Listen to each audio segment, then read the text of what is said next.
11 o'clock. We'll call the meeting to order. I'm Grace Lesperance, Cascade Township Supervisor. Clerk Slater, please call the roll. Trustee Nordhook. Here. Trustee McDonald. Here. Supervisor Lesperance. Here. Treasurer Corsange. Here. Trustee Kessel. Here. Trustee Shipley. Present. And Clerk Slater here. Please rise for the Pledge of Allegiance.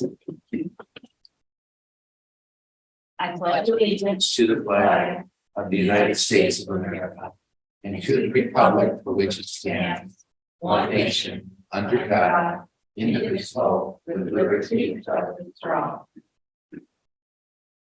Is there a motion for approval of today's agenda? Shipley makes motion to approve the agenda as presented. Support. It's a motion by Trustee Shipley, supported by Trustee McDonald to approve the agenda. All in favor? Aye. I think it was Trustee Kessler, I heard Oh. no- but I would agree too. By anybody but Trustee McDonald. Supported by Trustee Kessel. All in favor? Aye. Opposed? Motion carried. Article 4, interviews of township manager candidates. We have 3 scheduled for today. And we would start with a round robin, starting with Trustee Nordhook and then just work our way over. Initial question, follow-up question, and we'll just see how far we get. Our first candidate, Andrew Demchek. Welcome.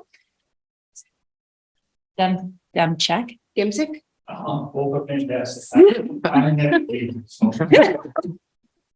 we're extremely disappointed. Or not disappointed. Both have incredible speech. Right. Okay, well, welcome. We'll start with Trustee Nordhook. Good morning. See, I had a couple questions. How many grants have you successfully written? So the staff was always a team that moved forward on that grants execution. It's hard to put a number on those. If we're going to just like the township, also there's a township law. Well, yeah, let's get them all. Get them all. They have probably been part of 10 to 15 or so in some capacity. That's awesome. I would say probably 10 or 15 identified. Good. And then, do you normally work the full 8-hour day? So I work when it's required to be in the office. Oftentimes that is longer than an 8-hour day. But I'd say on average, it's probably maybe 45 hours a week. But at the same time, I will receive calls if the township needs me. And then that requires going back in and kind of working through some of those challenges as they come up. Can you tell me what you did Friday? What did I do Friday? So I would say last week, we were working through those items. The township, we have 3 labor parties that we're working through, 2 for police service, 1 for fire, and another one. General staff is also in the background there. Friday, we were working through, we reached an agreement, tentative agreement with our non-supervisory unit. So that's very exciting for us as we've had some maybe legacy difficulties that we were able to resolve in this labor contract. And the last one we had went through arbitration. So I don't want to say Friday was a victory lap, but it was a good week last week as we were kind of moving through those items. It's casual Friday, so I know I was wearing jeans and a township polo. And in the summers, it's not too frequent for residents to kind of stop on in as they're enjoying the summer weather as well. And so we kind of work on a lot of long-term projects when there isn't those residents' concerns that pop up. You've done a little research on Cascade Township. You notice that we don't own a water system. We don't own a sewer system. Yes. We don't have unions, and we don't have our own police department. Should that open up about 4 to 6 hours a week in your schedule? I would like to think more, but I do know that as the chief administrative officer, I'm working to enhance the community through my best practices as well as the sports will. And so I'm sure that there's going to be some directives given to me in the office to move forward on. There's a strategic plan that was recently completed in September. And so those 95 pages kind of lay a groundwork on what we need to be working on, what we need to be moving forward on. And then as always, residents come first. So those calls come on in, and I'm sure that would certainly eat up the 48 hours that might be alleviated by not having some of those difficulties. That's what I'm trying to get at is your time management skills. What gets cut? Well, I government's the art of the possible. So I typically have a conversation with staff, and I'm always going to say yes. And what I've been trying to work on this last year is just trying to get more of a better pace to those programs and those initiatives. I personally like to break them down by quarter and then kind of keep tabs on where those projects kind of move forward. Thank you. Andrew, again, thanks for joining us. Happy to be here. Well, I'm just looking for the right word. What excites you and motivates you about leaving seemingly a good position in DeWitt Township and then coming to Cascade? So that's a difficult, because there's a lot of great people in DeWitt Township, and I've been a lot of people have been very kind to me professionally. What excites me about moving in this opportunity, but is both professionally and personally.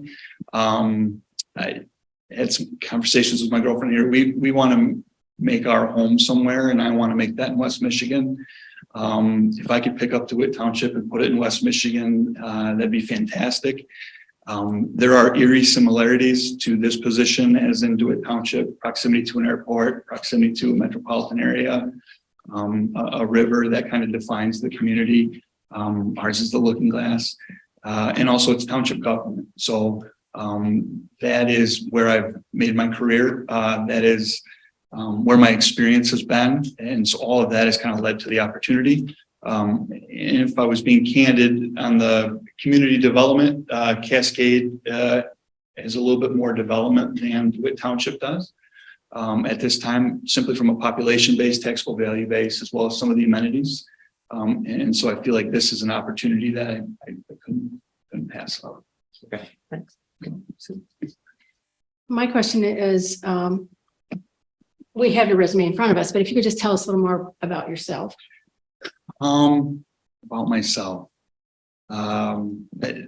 Forgive me if I know on Zoom I may have mentioned this, but my dad's an accountant, my mom's a social worker. I kind of feel like I'm stuck in the middle as far as professions go in that.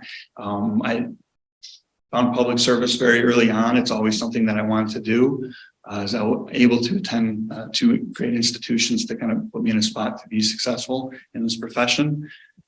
Personally, I love live music. I'm a heavy golfer. Trying to get better on fitness and enjoy that a little bit more. That's a struggle. But any other background center, I'm sorry. Whatever you want to tell us. Okay. That you think we should know. I'm uncomfortable talking about myself, so that might be the hardest question that I deal with today. It's not that I'm very proud of what I've been able to achieve. It's just I often don't like to be the center of attention. So I understand the irony here as I'm interviewing in front of you and arguably the center. Don't be of attention nervous. here We're not today. scary, are we? I don't know what the questions entail, but no, I'm just kidding. That's been great. Thank you. You seem like a friendly guy. And as a manager, you'd have to make some tough decisions or deliver some bad or tough news to staff, residents, maybe even the township supervisor. Tell people what they don't want to hear. How do you approach those tough calls or conversations? And can you cite some examples?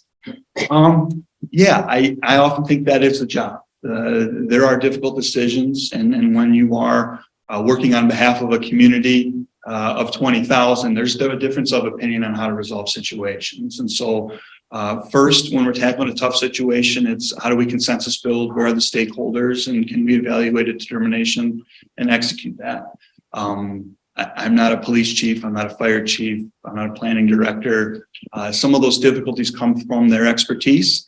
And so I would lean on staff and their professional experience to kind of give me some framework on where they want to move forward. I often view difficult news best served plain speaking, to the point. And I like to address those in a matter of fact. because the position, it's important to get say in where those decisions lead. And certainly in speaking with the supervisor, those determinations have to be made as they go. There's no more difficult situation than separations of employment, I have found. Those are very difficult because you have a personal relationship with folks. And it's also a confidential situation to where other staff or the community may not be privy to the information that you have, but maintaining that integrity is of the utmost importance. And you only lose integrity once and then you don't have it. So that's how we move forward. So there's been a couple of difficult separations that I've been a part of. I feel like we've done those to the highest ethical standard and professional standard that we could. Certainly, I think of projects and bad news. It's always a call to the supervisor, giving them a heads up on what we're going to do. That call is usually accompanied by different solutions on how to resolve that situation. Example, I've got a board meeting tonight, and we're working on a pickleball project right now within the community that's got a lot of attention, and we've got some surface difficulties. And so we took core samples, we've done our due diligence, but just like renovating a house, once you pick up the floorboards, there might be some difficulties underneath. We've run into some difficulties underneath. And so I'm relying on some partners there. I'm meeting with our road commission because they can give me an honest assessment on paving and asphalt as we kind of navigate those issues. So hopefully I'll have some options to the board Monday at 7 today. But I don't know that, but regardless, they're going to get the truth from me.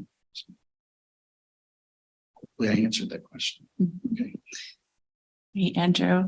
I'm going to move this a little closer so everybody can hear me.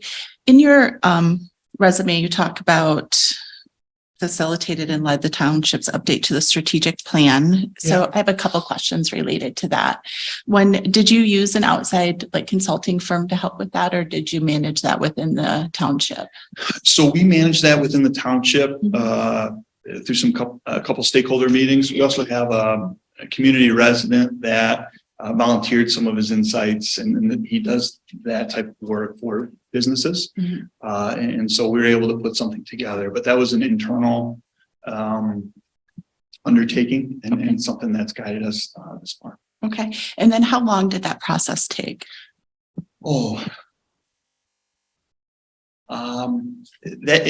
The update part. I know it's still working. I would say probably close to 6 months. Okay. But for DeWitt Township, we do a lot of proactive planning as well as feedback. We do that through the budgetary process. We've got to develop CIP. We know where our departments want to go through some feedback by the board. So all of that gets inputted into that strategic plan, but that those anecdotal inputs, that's something that we work on an annual basis, quarterly basis. Okay.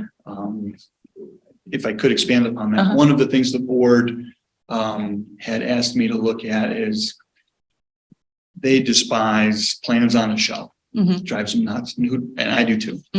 And so one of the initiatives that we put forward on our strategic plan is how do we work that into everything we do from a township's perspective. So agenda items that come forward are tied to the strategic plan. They're cited right there.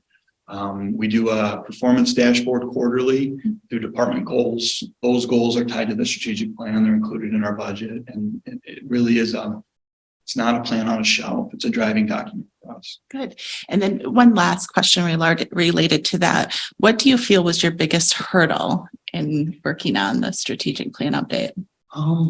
So I wouldn't say hurdle. I would say it's very difficult to get a consensus of opinion on a variety of topics. And I'm sure you all know that, and I'm sure this room has been packed with folks that have that diversity of opinion, and as well as some spirited opinions at that. And so how do you make those folks feel heard? Also include the insights there. But also if maybe their vision of the township isn't what the elected's vision of the township is, how do you coalesce that? And so that's, I would probably say, the biggest challenge for that.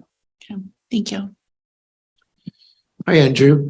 Hi. Can you explain, you talk about being involved in budgeting, what your role has been, and in developing the budget for DeWitt Township? Yeah. Well, so I absolutely love budgets. I know we're getting on ready for our process here in July, and I think I hope that my enthusiasm is passed along. So that is a big undertaking for my department as well as myself.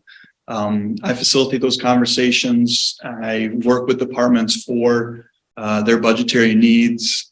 I don't believe that there's one budget that kind of solves everything. It's a roadmap and a piece of breadcrumbs to achieve what we want to achieve. So I put together different budgets for different departments. So our building department's on a 3-year budget. And that's so we can kind of better keep account of where those permit revenues are coming in as they pass planning commission. We don't book those revenues until they pull those permits. I've introduced zero-based budgeting for department heads, baseline budgeting for department heads.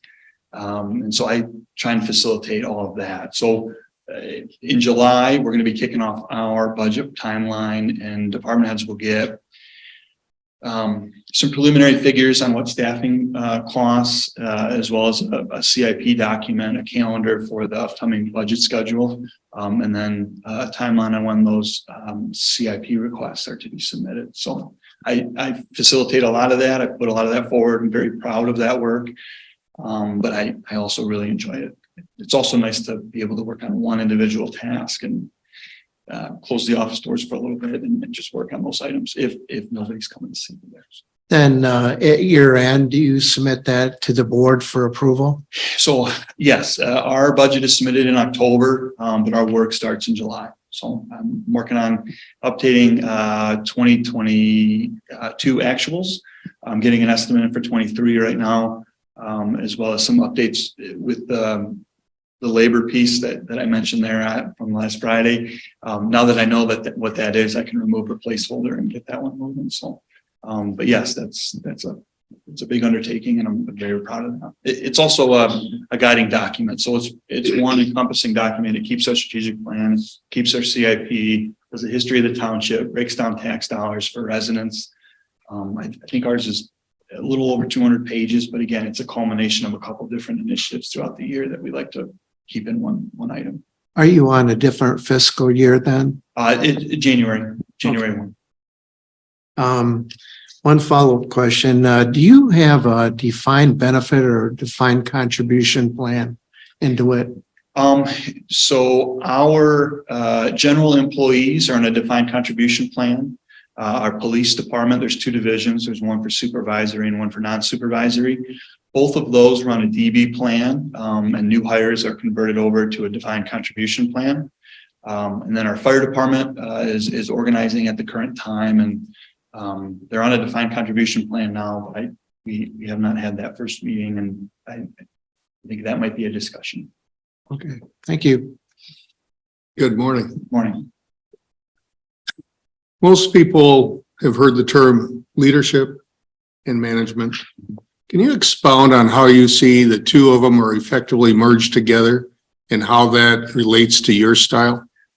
Well, I don't know if I'd want to be a part of management without leadership. So I think that those positions in management, I've always thought and like to believe that those are the leaders of your community in those positions. That's not to say that you can't have leaders throughout an organization, but that's kind of the core group to kind of shepherd the community through the direction that is put forth before us. From my own personal, I guess, leadership style or how I would like to manage, I think you have to lead by example first. And I don't try and put people in positions that I wouldn't be comfortable myself.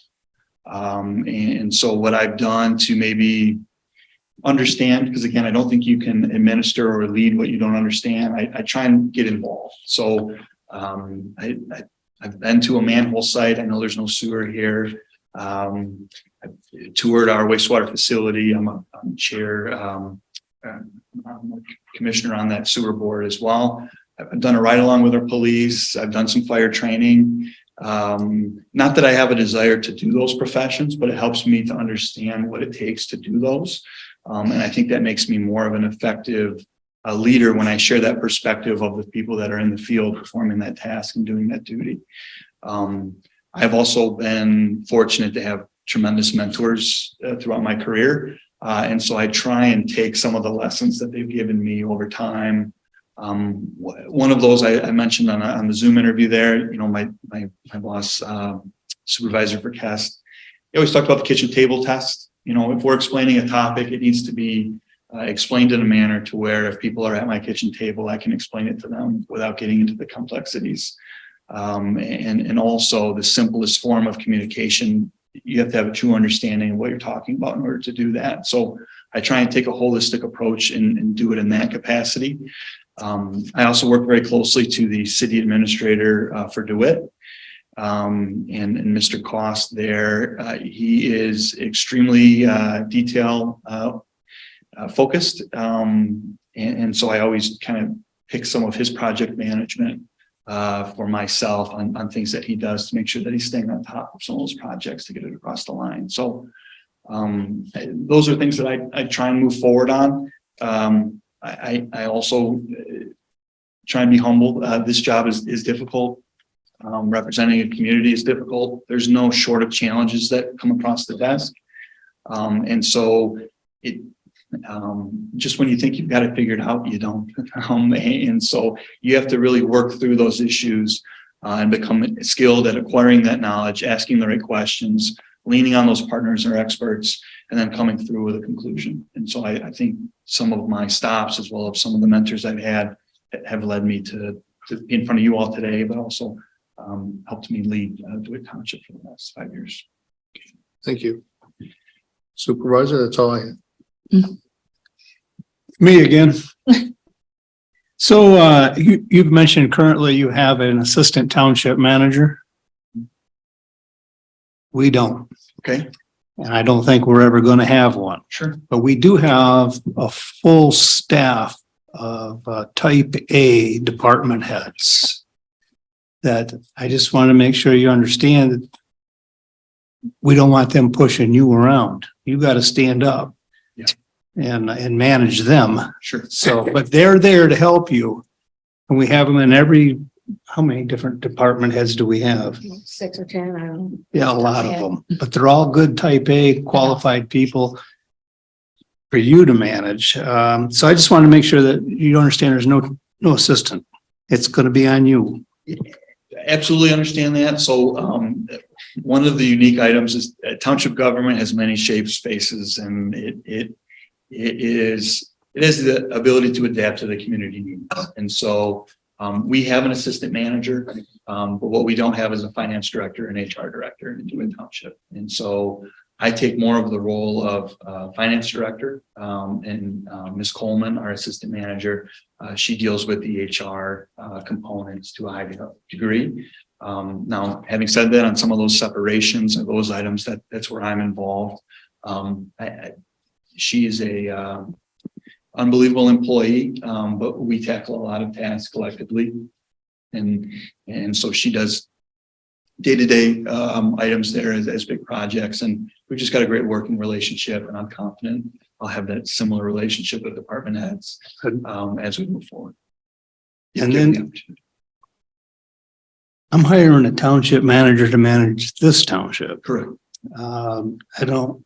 I don't want my township manager gallivanting all over the county going to everybody else's meetings. Yeah. I realize we need to know what's going on in surrounding communities, but I don't want to apply half of your time to that. So there's other ways to get that information. Or is that a problem? No, I focusing half of your time outside of the community you serve is not something I intend on doing. Having said that, I think it's important for the region, because what's good for some of our neighbors would be good for us. And so there is also opportunities within township government to work collectively. So in DeWitt Township, for example, the Wastewater Utilities Authority, there's 4 communities that are part of that treatment facility. It's important to me to know the concerns of those other communities so we can tackle that collective issue, as well as reap the rewards of when our residents flush, it goes away. And that's important. And if you don't have that, folks will be in this building. There's some groups within the center of the middle of the state there. Managers, we get together for lunch once a month. I don't consider that to be out of bounds, but it's something where I can learn some best practices from what other projects are doing. For example, I know I had mentioned pickleball, but that seems to be a topic that's not going away for local communities. I've been able to learn through some of my peers that have been through that process before me on what to avoid and what to make sure I'm looking out for. So I think there's advantages to doing that, but would it be 50% of my time? Absolutely not. Thank you. You know, getting back to the budgeting, Andrew, because that's such a big part of being a township manager. What kind of tools have you used or do you use? I mean, there are specific budgeting packages and tools. There's, Excel on steroids, which is probably the most commonly used across the country. Yeah. Anything in particular that you've used that's been effective to help you in that whole budgeting process and then managing it during the year? So I don't want to say I love Excel, but No, that's okay. I have a lot of CFOs who do. yeah, So. I'm enthusiastic about Excel. We have kind of some master sheets that we work on, and then some feeder sheets that we work on throughout the year. And so that aids us in that. Our financial statements, our audit, those are also documents that go into that. Community engagement from the board prior to embarking on that process, we kind of filter that through as well. And again, it's kind of just matching through where those go. It's a lot of collective data and then kind of analyzing it moving forward. I would say for us, it's Excel, BSNA, financial statements, employment contracts as well, getting those terms and conditions and then forecasting those dollar amounts. Well, in that same vein, what kind of what kind of dedicated millages have you dealt with and then, had to manage and make sure those are in the budgetary alliance? Yeah, so for our police and fire, it is a separate millage of 1.24. For each or for they together? For each. Okay. So for us, that takes in around $688,000 a year. It does not cover those two service areas. So our police department's right at 2.8 million per se. And then our fire department usually runs at right around $1 million.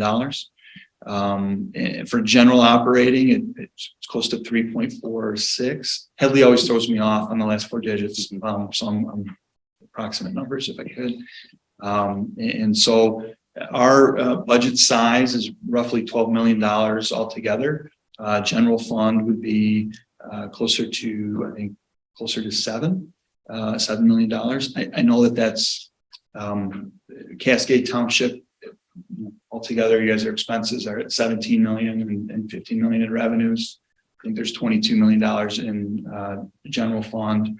Your general fund is close to 6 million, and expenses are close to 6 million. So it's a little bit more dollar size than what I operate within DeWitt Township. It's also more services and more population as well. So, but all of those things kind of factor together.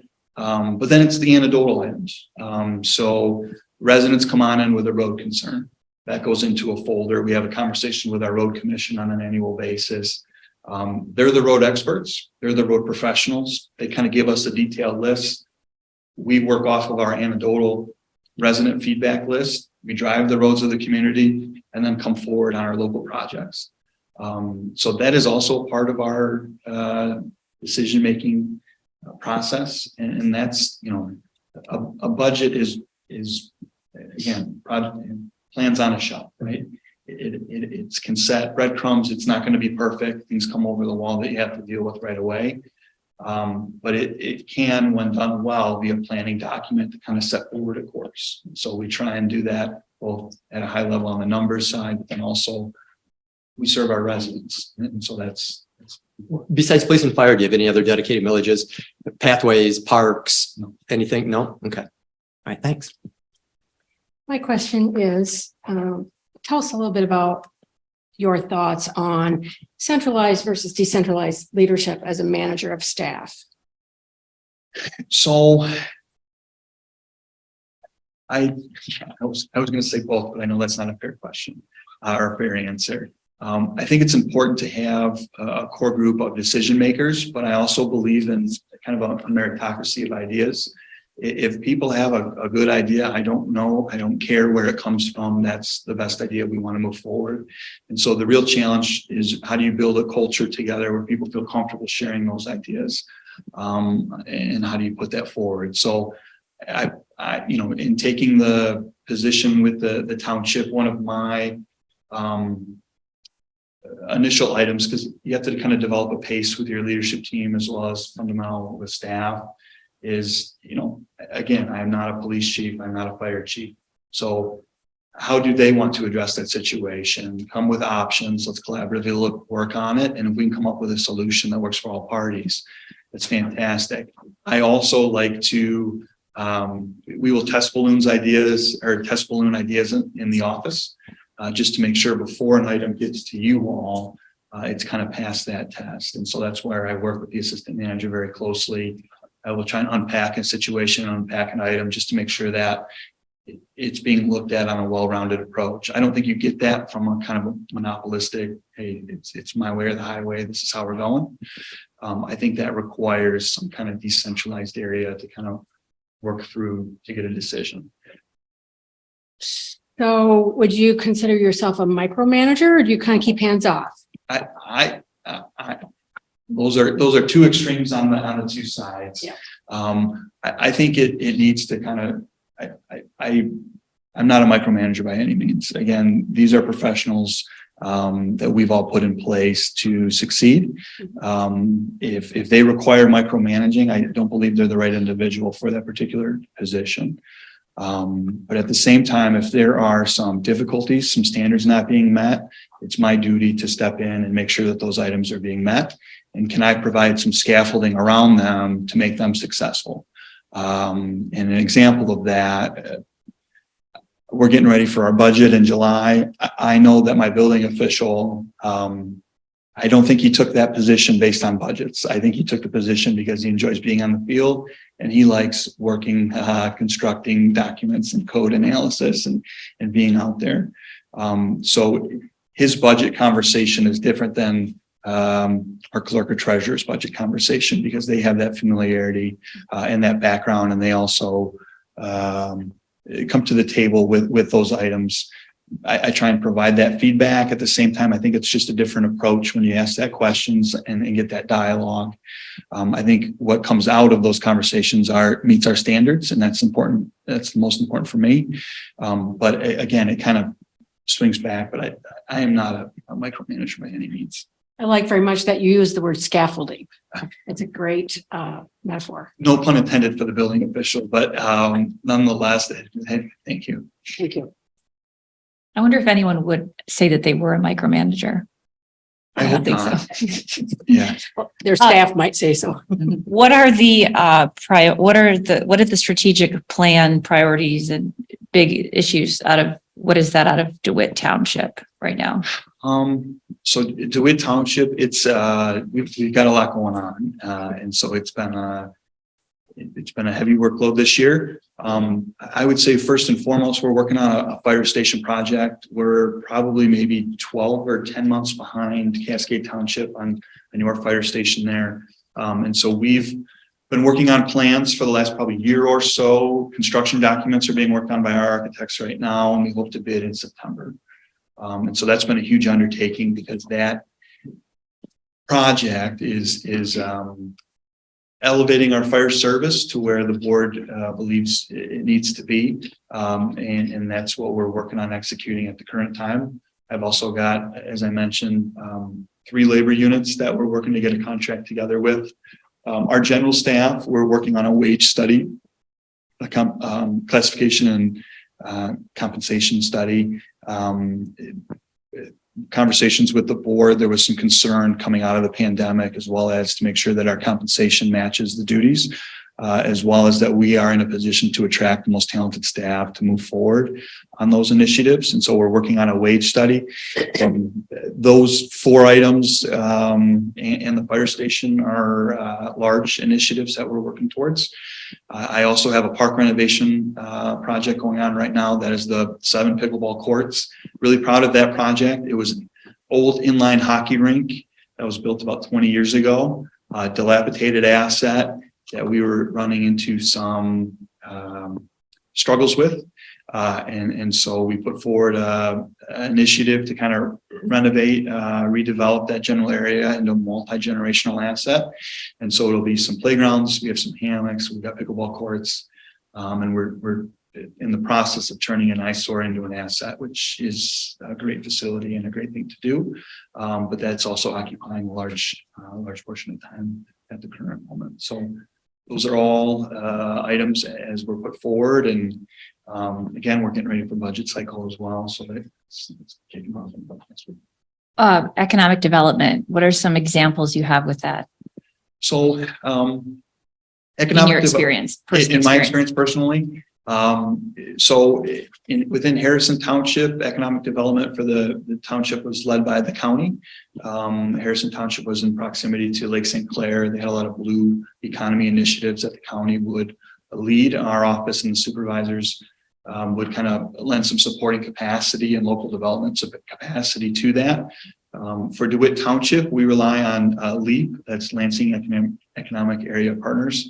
And they kind of perform that service for us. My role in that is putting together, reviewing, meeting those companies, as well as I'm kind of the face of DeWitt Township. I'm the supervisor. We have a dialogue on that, and so sometimes it's both of us, sometimes it's just one. But putting together that vital information so that those companies can evaluate DeWitt Township. So what that looks like is coordinating. Lately, it's been about coordinating public transportation. That's been critical for development, as well as water and sewer projections, taxable values, public safety. They kind of coordinate along with LEAP on getting that information to the or to the prospective business. What about,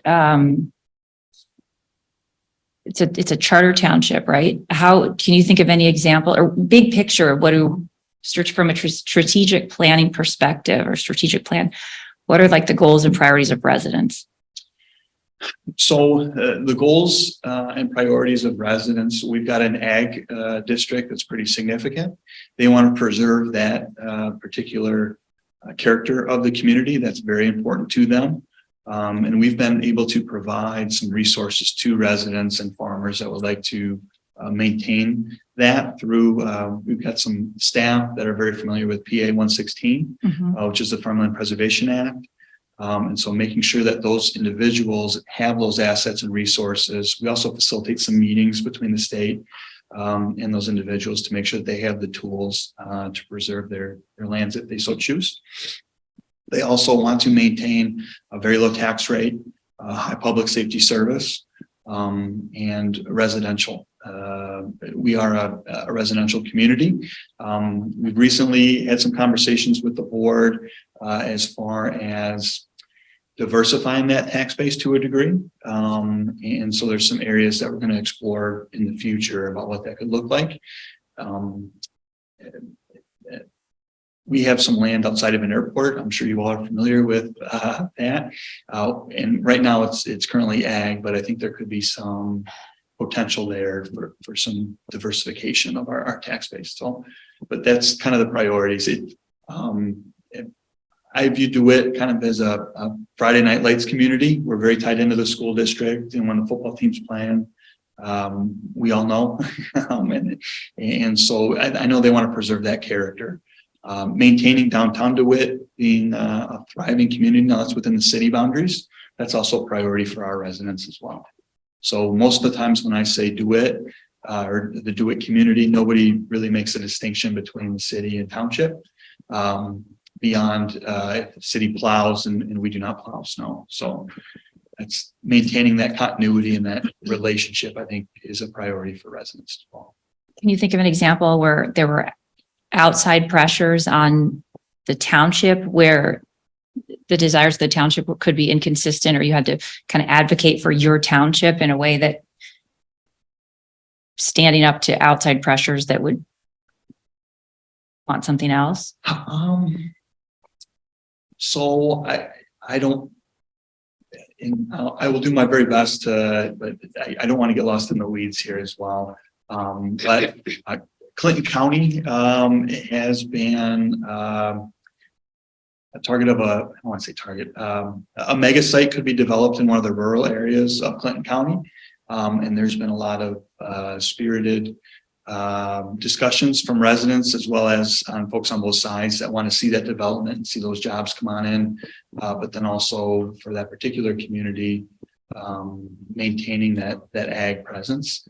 That's been difficult because the players involved in there would be Michigan State University. I think the state may be involved through some incentives. Now, DeWitt Township's more of a neighbor per se to that development, but that's one where the needs that it's just a tricky situation because also the wastewater treatment plant has been brought up potentially as a consideration to treat that facility, and so then we're kind of involved in a passive area. And, you know, what we see and what we want is what the residents would like to see as well as, but I think that differs from what the state may want to see as well as what the university may want to see at this time. But that's one where there's some contention, and the county was dealing with the bulk of that, but we're involved because we're a massive influence in the county from a tax-based perspective, and also the treatment side of that piece. Do you know how it breaks down between like your tax base, residential, you know, if you have industrial, commercial? Yeah, so we're roughly, I believe, 76%. I think it's residential. I think commercial is close to 8 or 12%. So we don't have a commercial district. So when I arrived here earlier today and was driving around the area, the commercial development is not what we have in DeWitt. I would say we're getting ready to embark on that. But I think that's more of there's a general development of this whole area that the center of the state, north of Lansing, has not seen quite yet. I'm going to ask a question based on part of your answer to Grace's question. You talked about that economic development in the township is led by the county and you're a part of the LEAP group. How do you communicate initiatives to the board or to the residents that this, for lack of a better term, outside or larger group is implementing? How do you communicate those to your board and to the residents? So I think from my information and due diligence perspective, I'm providing that business or prospective business that information to evaluate. And then from there, they may come back to the township and want to see what is our zoning procedure? What does that look like? First and foremost, I engage the supervisor in the conversations that were taking place. The rest of the board is aware of what those developments could potentially be. But oftentimes those developments are, we need the information yesterday and none of this is prepared for public disclosure at this time. And so we work very hard to get them to a point to where it is a tangible idea, it is a presence, and not just we're kicking the tires on the community. And then from there, it kind of goes through our process from our planning and zoning development. We've got very professional staff in that area. They kind of provide a comprehensive report on what that looks like. And then there may be some incentives from the state or the county to move those developments forward, as I've seen kind of the last couple work to achieve some of those. In your research of Cascade Township, if you were selected, what do you see as the most important issues that you would have to deal with? So for me, the most important issues would be kind of outlined through the projects that are currently ongoing, as well as those items listed in the strategic plan. And so that would be parks and trails, village character development, economic development, preservation of the Thornapple River, as well as transportation and safety. So all of those are kind of highlighted throughout the strategic plan. There's initiatives listed on that strategic plan to achieve, and then the current projects that are kind of working on. I know there's a fire station moving forward. I would imagine it takes a great deal of time and care to move forward on that particular project. And then I would ask staff, kind of where those items are throughout the strategic plan and where those priorities are from this body. But my first initiative would be to come here and learn. I need to learn the pace of the community. I need to learn the heartbeat of this community. I need to know your priorities as a board. And I need to develop a rapport with staff to figure out their strengths and weaknesses, and kind of provide that due diligence to get a fundamental background before we tackle some of those items. So I think that those documents kind of lead some framework there, but my first goal would be to come here and learn as much as I can beyond my preparation for this interview today. What was your relationship with the board, Ben and DeWitt? It's been great. And that's been, they work towards consensus on a variety of issues. I appreciate that. They've also been very candid with me, as far as, projects and patient, when, as I mentioned earlier, when difficulties kind of arise. I think they've been great to serve and great to work for. And yeah, I think if this opportunity I'd be presented with, I think I would still maintain relationships with some of those individuals. Thank you. Last question for me, and I probably from the group. We've got a pretty good idea of your management style and your leadership style and what you've utilized as your primary fallback. My question is real simple. In your position currently, or if you were to be selected for this job, who's your boss that you answer to? I answer, well, that's kind of a low, I don't know if I have an individual. I want what's in your mind. It's in my mind. My boss is ultimately the residents, but that is also through the supervisor and this board. Thank you. The supervisor, that's all I have. Does anyone else have any questions? I'm good. Thank you so much for your time and for Yes, thank you. coming all the way over. We really appreciate it. Thank you, Andrew. You're okay. Hopefully that's not the same one that we use for all of our community events. Thank you. Is our next one new? Yeah. Okay.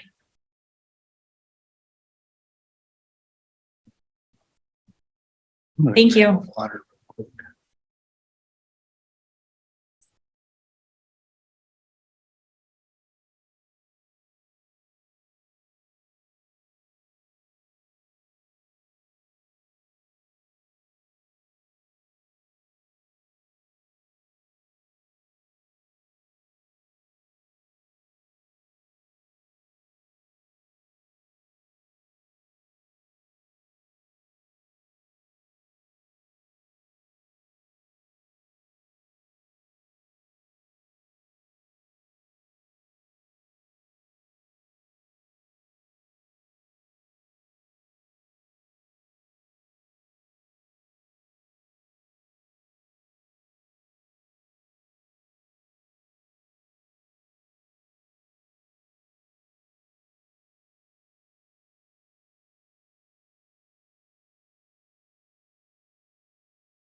Oh, please, I didn't have a chance to ask you of the three.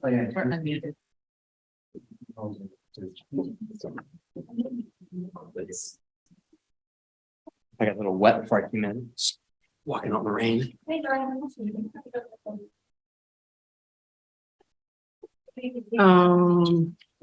This one? Uh, That's connected to so this is. I think it's that, I think it's that. Well. It must be Jade. No. Oh, okay. Hello, Mark. Hear me okay? Yeah. No other, I'm kind of awkward holding the mic, so Oh, welcome. Thanks for coming today. thank you so much for the opportunity. We're just going to start with questions. We'll start over here with trustee Norfolk and work our way around. Very good. Hi, Good afternoon. welcome. Thank I've been told I have to be a little more friendly. Well, you appear very friendly to me. I think consistency is more important. All right, so, You're in a way, come on.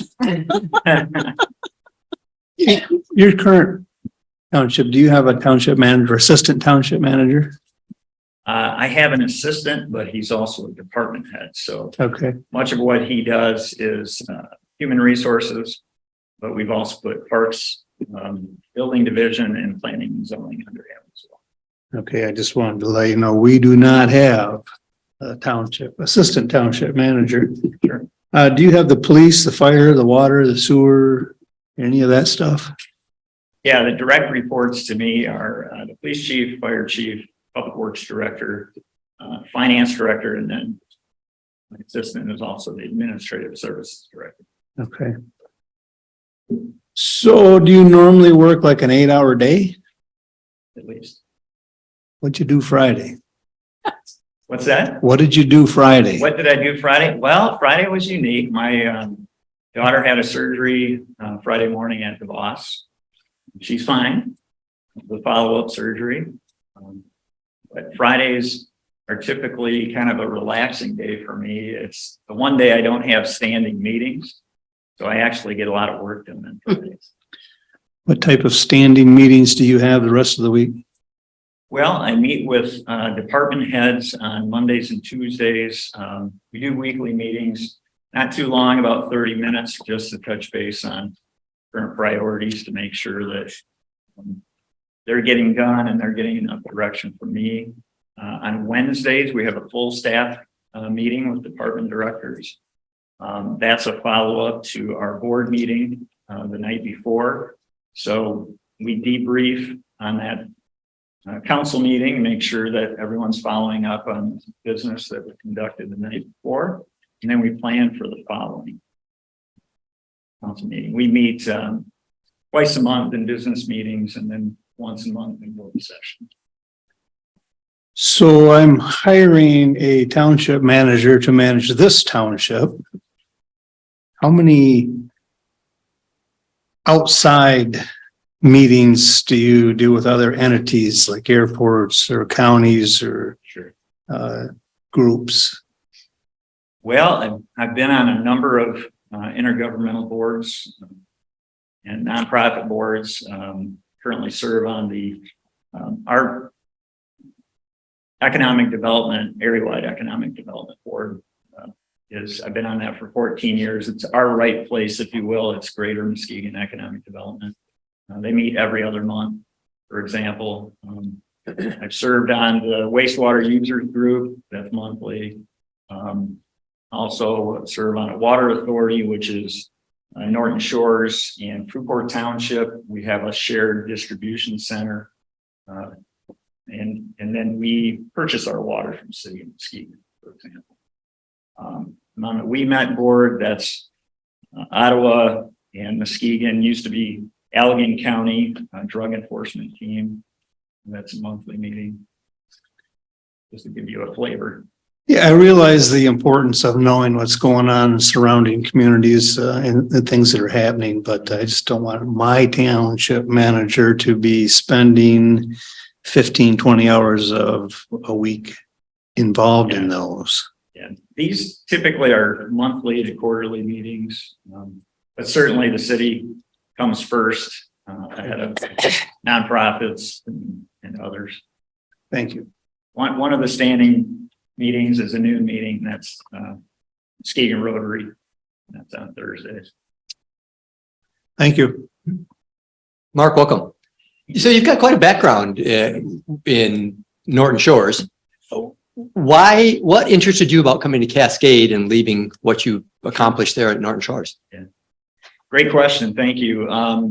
You know, I've been there most of my career, and I've done, you know, many of the things that I want to do. I know I'll always have more projects to do, but I have several more years that I would like to work, and I'm looking for a new challenge. The Grand Rapids area certainly attracts me. It's just a beautiful part of West Michigan, and certainly Cascade is just a gorgeous community. So I'm looking for new opportunities. I'll tell you when you may or may not be aware, I was a finalist for Wyoming. That took a lot of people by surprise. The mayor said, you know, Mark, this is your job as long as you want it, but we support you in your, you know, your personal goals. So they're also understanding. What do you think of, you know, with that variety of skills and intergovernment work? And I've seen you've done some nice community service. What do you think are the biggest or the best attributes that you bring to Cascade? Well, a couple of things. I really think my experience, as I indicated in my cover letter, I think my experience would, you know, really touches on much of your challenges and opportunities here. I think there are a lot of parallels that might be drawn between Norton Shores, a former township, and also Cascade as a suburb of a larger urban area. You know, I've enjoyed our parks development, and I know that's a high priority for you. We've developed some of our parks. We also have a state park and also now a new county park. And I enjoy that collaboration with other entities, both the state and the county. And I think you do a lot of collaboration here. We have a lot of service agreements with area governments. I know you do here as well. And it's something that I really enjoy. You know, when I went from Grand Haven and Glencoe, which were urban core communities, you know, I went to a suburb to get more experience on growth challenges because those were completely built out communities. And I've just found with my experience in Norton Shores, I really enjoy the growth, the industrial, the commercial, and the residential. Good. I know you have a lot of that. Have had it and will have it in the future. Thank you. Following up on that, of what you know of Cascade Township, which you alluded to that in your cover letter as well, of what you see are our current issues, what is the first things you would address if you were selected? Well, this is more of a routine issue, but I see that you're on a calendar year, fiscal year. So I know budget's going to be important to start the budget. Typically, you like to do that 6 months ahead, and you're getting close to that 6 months. But I think you know, collaboration with your neighbors. So with the airport, you know, we have our. I know yours is an authority now, but the Muskegon County Airport is in Norton Shores, so we work collaboratively together. And I understand you've got some projects currently. I think airport access I had seen in the project, so that seems to be a current priority. I know with your parks in your strategic plan, that appears to be perhaps your number one priority, and we have a lot of experience in Norton Shores, working with even our neighbors to enhance our parks, working with state grants and so forth. I could go on with the types of opportunities you have that interest me. Thank you. how do you approach tough calls or difficult conversations? And can you cite some professional examples where, say, you've had to be in a difficult situation as the manager as it relates to residents, the board, or outside entities? Well, one I recall, and it's an internal issue, you had asked a question in the preliminary interview about employees, and I did have to move my assistant along some years ago, and that was very difficult. I liked her personally. There was some, our assistants in charge of collective bargaining, for example, in HR, and over time there was a style issue, and we had to move her along, and that was difficult on a personal level, but it was the best thing for the city at the time. So, as I indicated in that interview, fortunately, I was able to have a frank conversation. And by the way, this was after we had gone through a work plan to try to get her to improve her performance over a period of time. This wasn't happening. So I always want to give employees every opportunity to stay and be the best asset they can for the organization. But anyway, we were able to come to a separation agreement over a 3-month period where it was beneficial for her because she had time to look for a new position. It was beneficial for us because we were able to tie up some loose ends and as we look for her replacement. At the board level, I think one of the most controversial things that I probably dealt with in my career was when staff looked at and with some board direction at the time, looked at a single hauler garbage contract. We went out for RFPs, and but it was quite controversial with residents. I underestimated our residents' desire to be able to choose their garbage hauler, and we do not regulate garbage hauling at all. So we've got 5 private carriers. You may have your street may be a couple thousand feet long, and you may have 4 garbage services up and down your street in a week. So ultimately the council chose not to go that route based on the residents' input. And my feeling with board decisions is staff provides all the facts and the background and alternatives, but it's up to the board. If the board chooses not to take a direction the staff supports, then you move on and go on to other challenges. So, What about working collaboratively with outside other municipalities or other government entities or even private entities? Can you describe some of the, as you represent Norton Shores, collaborating with them, or can you think of times where the two interests were just different? Yeah. Well, we've got in Muskegon County about 40 collaborative efforts going on, and for our city, because we have the county airport and there's also a county industrial park, and then we did a second phase where we actually pooled our money, county and city funds, to purchase land, get an EDA grant to put the infrastructure in, and shared in the proceeds. So we work well together there. But most recently, so we provide ARF services to Muskegon County, Airport Rescue and Firefighting Services. They lost SkyWest. SkyWest pulled out of 29 out of 49 markets in the country. So we lost the 50 passenger jets, and we had a 5-year contract, so they wanted to renegotiate it. Now they have 10 passenger planes. Does not require the Part 139 ARF standard, and it took the county about a year.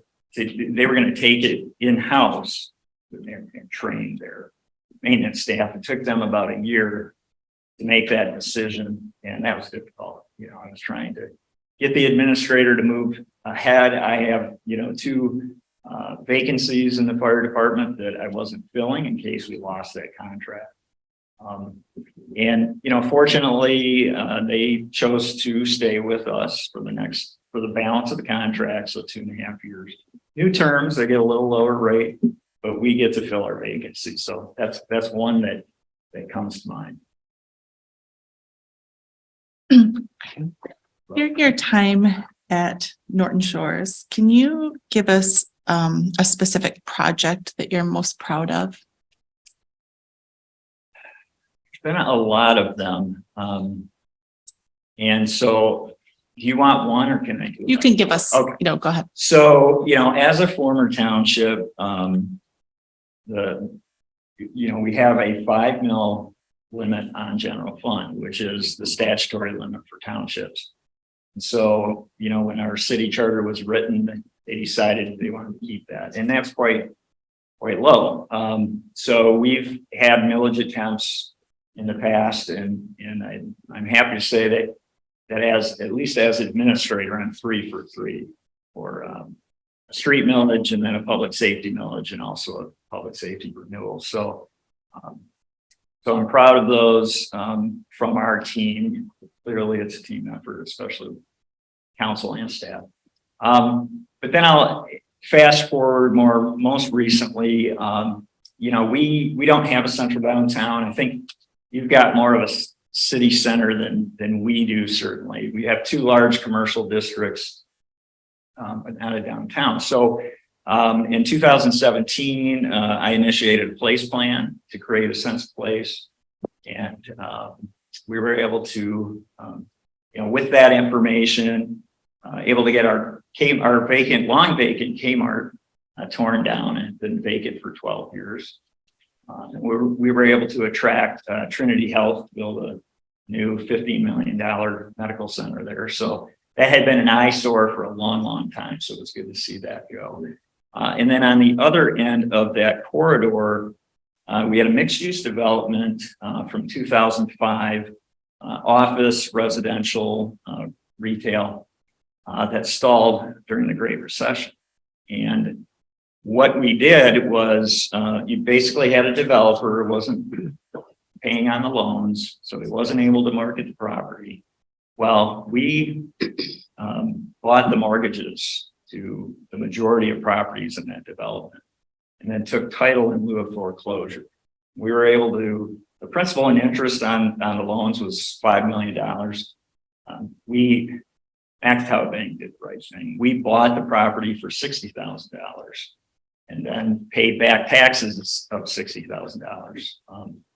Hired a marketing firm to market it, and we just closed on that property, just sold those properties to a Jenison developer, also to a developer out of Holland for 126 unit apartment complex.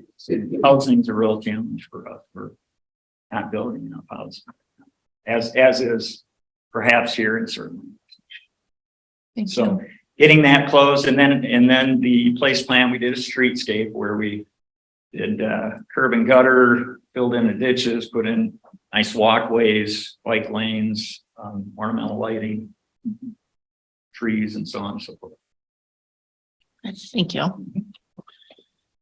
You started to talk a little earlier about the budget process, and that's something you thought you'd have to get involved in right away. Can you take me through what you do in Norton Shores? Sure. We have to. We have a very formal process. We have a budget calendar that we stick to. We're on a July 1 fiscal year, so the last budget was just adopted last month. But we start the second week of January. All the department heads get a budget packet, which have their requests, you know, certainly for their line items, but also things like, you know, travel and training and professional dues. And we have a capital improvement budget. We actually have a separate millage, a 2 mil levy for capital improvements. So we also put in capital requests. We have a budget team, which is myself, my assistant, and the finance director. And we meet with department heads and typically their first line supervisors individually to review their budget requests. We go through it twice. We go through it once before the board of review, and then after board of review, when we know what our revenues will be, we go through it again, make final adjustments. I'll also mention we do mid-year adjustments during the same process. So we're looking at current year as well as the following year. We present, in our case, capital improvement and then operating budget separately. So March work session for council is capital improvement. And then operating is in April. And then our charter requires that it be adopted by May. So that's a city charter now as opposed to the township. Yes. How is your interaction with your board? I mean, how do you find them supportive of the township manager, or if you have any issues with that? That's probably one reason I've stayed there as long as I have, because it's been a very good board. I've been there a long time. So the board, the council has changed quite a bit. I've worked for 4 mayors. The current mayor is in his fourth 4-year term. He's been there since 2009. And we've worked well together. I think on our council, we don't always have unanimous votes. Sometimes there's split votes, but typically they will move on from those and not hold grudges, if you will.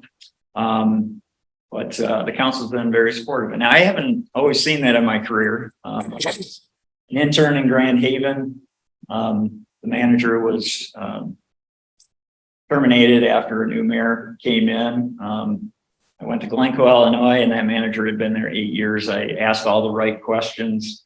And so my then wife and I moved to Chicago, and 2 months later, I had a press release on my desk that he had been terminated. And so, I've seen both, but our current council has been very supportive. Thank you. Good morning or good afternoon. Good afternoon. Mark, I got a couple of things.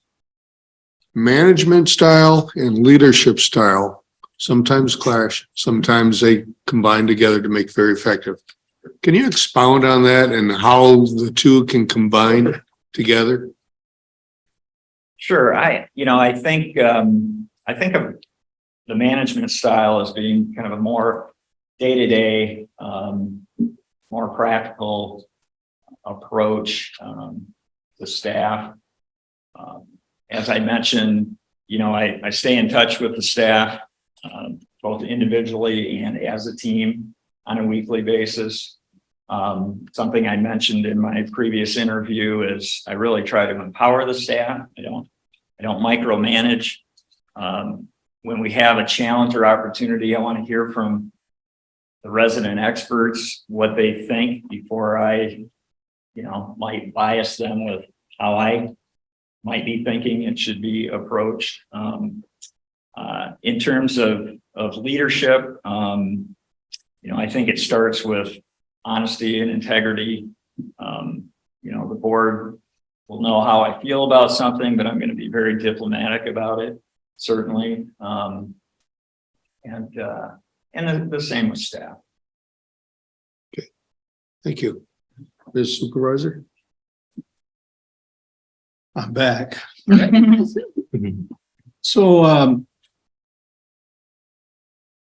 I have staff, department heads that are all basically a type A personality. They're powerful. They want to come at you. Sure. They can overrun you if you not stand up and hold your place, hold your mark. So I need a tough guy, but I also need a guy that can go in the break room and have cake and ice cream with these guys. Sure. Is that you? Certainly, I think so. I've seen that leadership style differently. Even, I'm probably on my 3rd department head in each department, and I can recall a very strong-willed police chief, but also very nice and friendly as well. But sometimes would perhaps go to the mayor or council. Before the previous administrator, I was assistant. But I think what's really important is to establish trust and respect. What I'm finding is I've got department heads and a mayor and council that respect my decision-making, they respect how I conduct myself, and I think that can overcome some of those stronger personalities. Thank you. And then, how many grants have you successfully written? In my career, Yeah. personally, probably a dozen. I will mention a couple recent ones.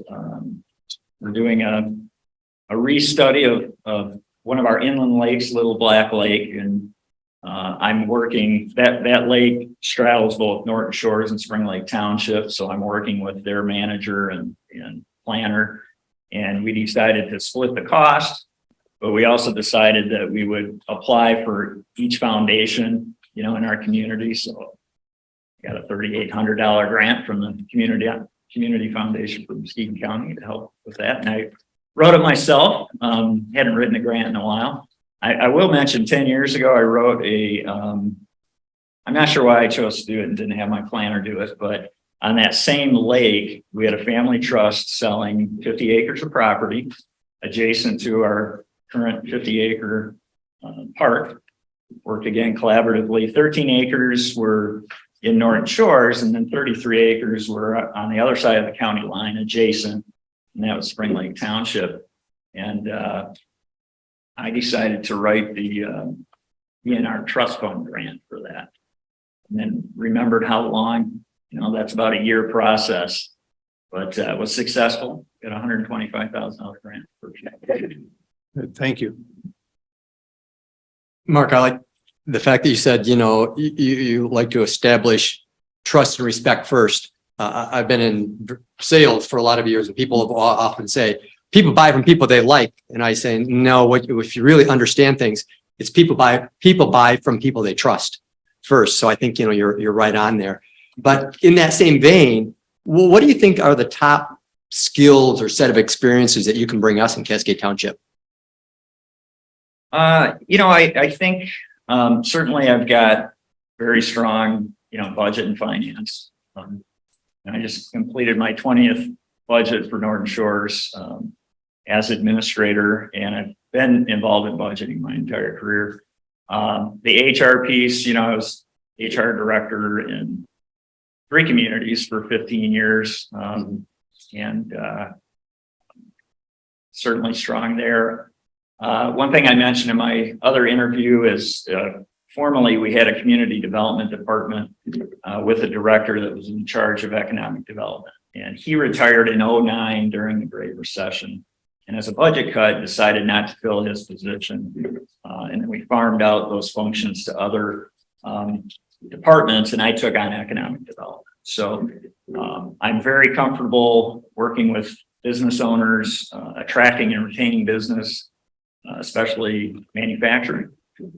You have 5 industrial parks, 3 private, 2 public, and so I think my economic development background, working with both the local organization as well as MED staff, who I know very well, I think can provide value.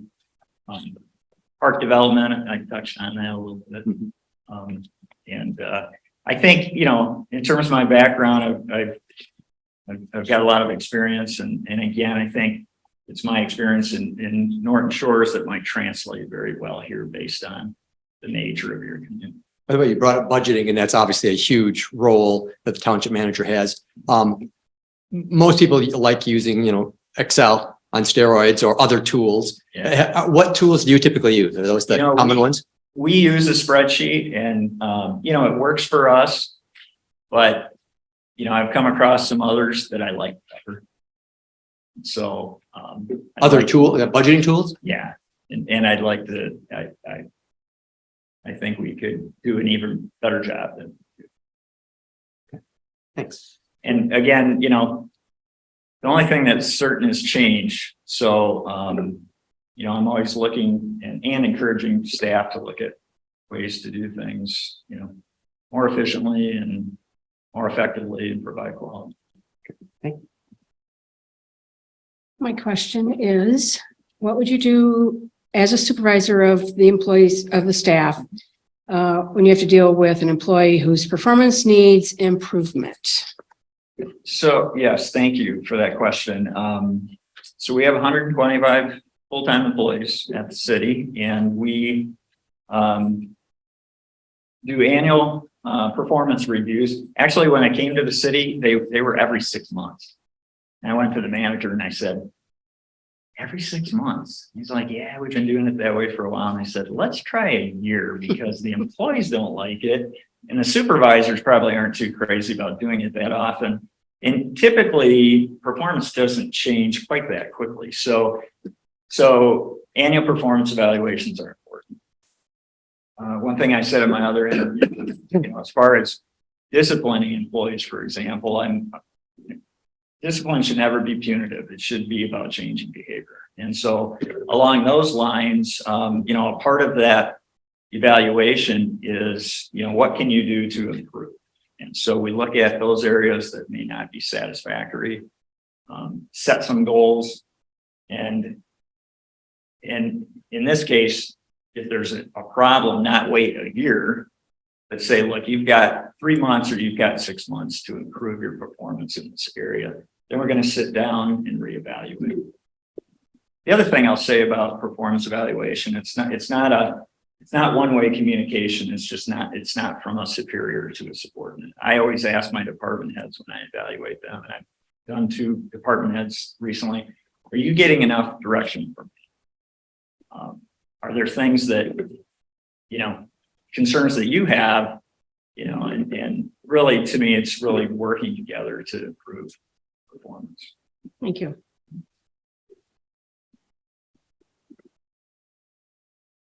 Were you able to get a feel for what came out of our strategic plan, priorities and goals for Cascade Township? I did. It appeared to me certainly that Parks and Trails, which was listed first, is probably a high priority. I think it's the fact that you're looking at certain areas of the city to develop a brand new park is a great opportunity and challenge. And the village character and development interested me. As I mentioned, I just went through a place plan trying to create that sense of place. It touches on transportation. We have a countywide transportation system, but the county wants to create an authority. So I've been currently on a working group looking at potentially shifting that from county operated to an authority, which would require, a district, which is likely the metro area, because that's where most of their customers are, if you will, and then going out for a village. So it'll be interesting to see that. You mentioned preservation of your rivers. We've got, 2 local inland lakes, Small Lake and Little Black Lake, and we work with the conservation district. We work with a homeowners group, a private group, and then also with a watershed council collaboratively to improve and maintain the quality of those. What's the motivation or pros and cons behind shifting to an authority from that transportation? Well, the motivation is that for many years, the county had a fund balance and didn't have to charge a local match or much of a local match to balance the budget. But in more recent years, they're running a deficit of about $400,000 a year. And either it becomes an authority or the local match skyrockets.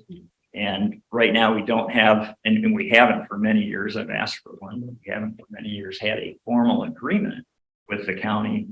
And the locals could actually say, we're not legally obligated. And we can't afford that increase, so we're not going to participate. That could mean that the transportation system ceases to exist. So what's different than about an authority?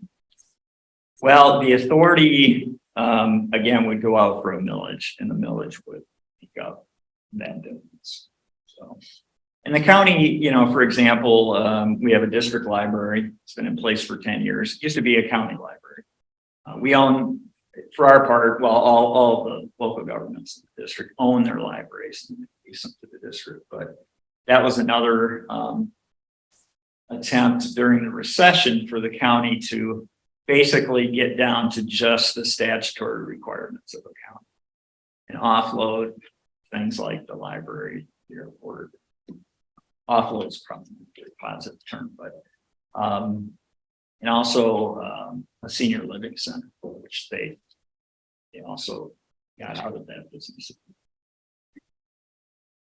So preserving and enhancing our character here in Cascade Township is something that we hear consistently from residents that is a priority.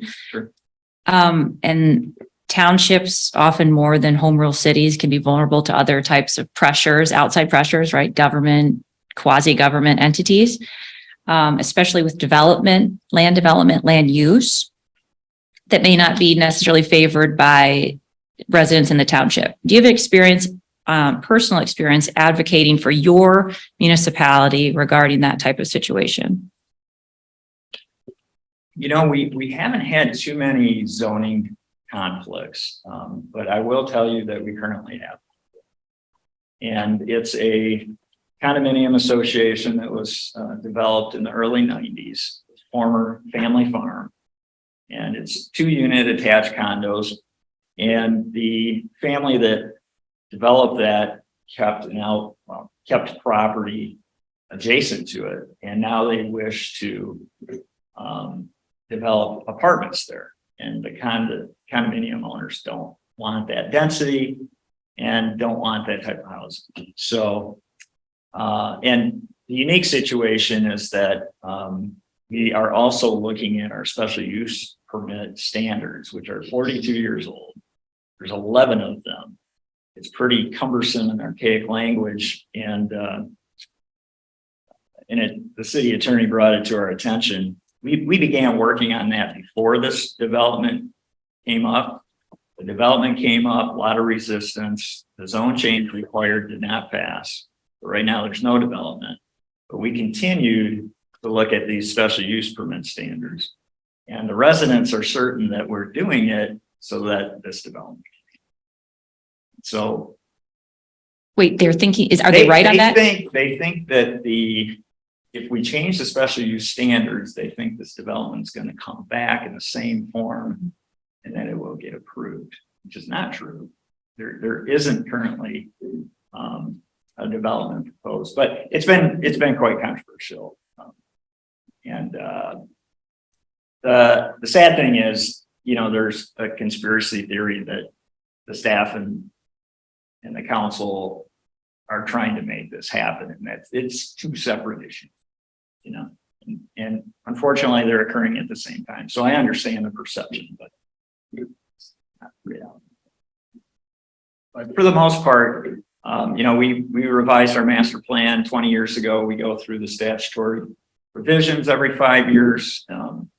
And other than this conflict, I can't think of a zoning conflict that we've had since then. Thank you. So wish us luck on Yeah, don't jinx it, right? Well, the council tabled, they want to revise, it's 5 standards now. They want to revise the 5th standard to be a little more specific. And it will come back to this. Just a general question, I guess. Can you take a few minutes just to give us why you think you would be the best candidate for this position? Well, you know, I think I've got a good record. I think it speaks for itself. I certainly meet the requirements, and I think my leadership style, you had referred to that. I know I had a council member who, of course, I share with the council, the mayor and council, that I have. I'm being interviewed for this opportunity, and what I'm hearing is they appreciate my steady leadership. So, you know, apparently I'm a steady leader. So I think that might be good for any organization. But again, I'm going to sound like a broken record. I'm going to get back to the challenges that we've had, that I've experienced in my current community. And I see a lot of parallels to this one. So I think I can step in and really add value. Thank you. Mark, you seem to have done a fair amount of research on the township. If you were to come here, what do you think would be your greatest challenge? Well, Madam Supervisor had asked me what our challenges are in Norton Shores, and historically it's been being able to fund a growing community, given our limits in our charter.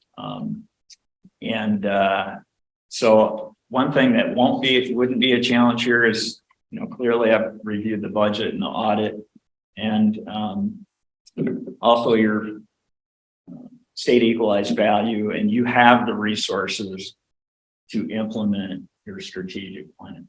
So that's one thing that wouldn't be a challenge. But I think, like any new manager coming in, the first challenge is to get to know the board and the board's priorities, certainly to get to know the staff. Beyond that, get to know the community. And so I would want to meet with business owners and manufacturers and get their sense for how things are going in the community, what their needs are, why they're here and why they're staying. So I think the immediate challenge, to get back to your question, would be the budget process. Get up to speed on the budget process and get that implemented since you're on a calendar year. Would you be moving here? Well, that's something I wanted to ask at the end of the interview, what the desire is of the board in terms of residency. We could get that back to that. You mean you'd like to stay in Norton Shores and commute if you had a Well, choice? I've got 3 kids in high school. They are schools of choice, so they could stay. They're at Spring Lake High School in Ottawa County. I know they would be concerned about moving, but I'd certainly talk to my family and my wife as well. One option may be to establish residency and not, sell our home in Norton Shores. But I'd like to hear more from the board about your desire for residency. Fair enough. John? My last question for you, sir, I believe, unless somebody else has some follow-ups, is one that I've often asked any public official. In your mind, who's your boss? Well, that often has to do with the form of government, and I haven't reviewed your charter, and I haven't reviewed your ordinances, but in any community, regardless whether it's a village, township, city, it's the residents. If you look at our organizational chart in our budget, you'll see residents in North Shores at the top. So, but certainly on a regular basis, our current form of government is actually a mayor-council form. Technically, I'm the assistant to the mayor, but I will tell you, having worked in a city, a council manager form, we operate that way. I provide all the same information to the city council as I do to the mayor, and we all work in partnership. What I've found is that it's about, whether a government functions well or not. It's really more important that you have good relationships versus what your charter. Thank you. The supervisor, that's all I have. Thank you. Anyone else have any questions or? Good. One follow-up question. Yeah. Do you see how I can ask this? When you get a situation where the ordinance is the way it is, and it's kind of clear whether it was a zoning change or a special use permit, and you get a lot of people any residents coming to the board and complaining. And you know that you've done everything possible to get the answers. Are you a procrastinator, or are you willing to stand up and say, you know, I'm sorry, but this is the way it is, and we've done all we can do, and that's the end of it? Can you take that kind of approach, or are you going to string it out? No, I would take that approach. I think, you know, what's important is, again, as you alluded to, is to get the background, to get the facts, provide some, you know, alternatives, look at the positives and negatives. In this case, with the special use permit, you know, our council is never going to change the minds of some of those residents. They're going to think that somehow there's something going on between the city and the developer. But I think if you know in your heart that you've been objective and you've done the right thing, that's what you need to hold your head up and know that you did the right thing. And you know, it's important. We always have challenges come up, and I think it's important to move on from those challenges. In this case I gave you with the special use permit, these residents, you know, we had 80 at our council meeting. You know, they're very upset, and this has been going on by October, it'll be a year. And I don't want them to be upset. I want them to be able to move on, even if they don't like the outcome. So that they're not sitting there wondering, you know, when is this development potentially going to happen? So. How do you see your role in the situation? Not that particular, because it sounds like that's kind of is what it is, but you've got upset residents, you've got the elected council or the elected board, and then yourself as manager. If an issue kind of keeps coming up or public, how do you see your role in that situation? Well, you know, in my current community, I work very closely with the mayor to strategize on typically a communication plan in that sense, to make sure that we're not just waiting necessarily for the next meeting to see what happens, but to actually be, you know, to try to get ahead of the issue, provide as much information as you can.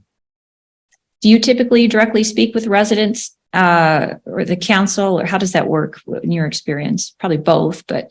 Yeah, certainly both. I mean, I have an open door policy. If a resident calls, I'll take it. If I get an email, they'll get an answer probably that day. And if they stop in to see me, I will see them. So very much an open door policy. But, you know, with the broader issue, for example, I'll come back to this zoning example. You know, I had a council member call me and say, hey, before I call to the audience, could you or the mayor address the public and talk about the timeline for the zone change and, you know, and the development request and so forth. And I'm like, certainly I'll talk to the mayor, and that makes a lot of sense. And the mayor did just that. So before any comment, he kind of said, hey, this, you know, there's communication that's going on. It's not right. It's misplaced.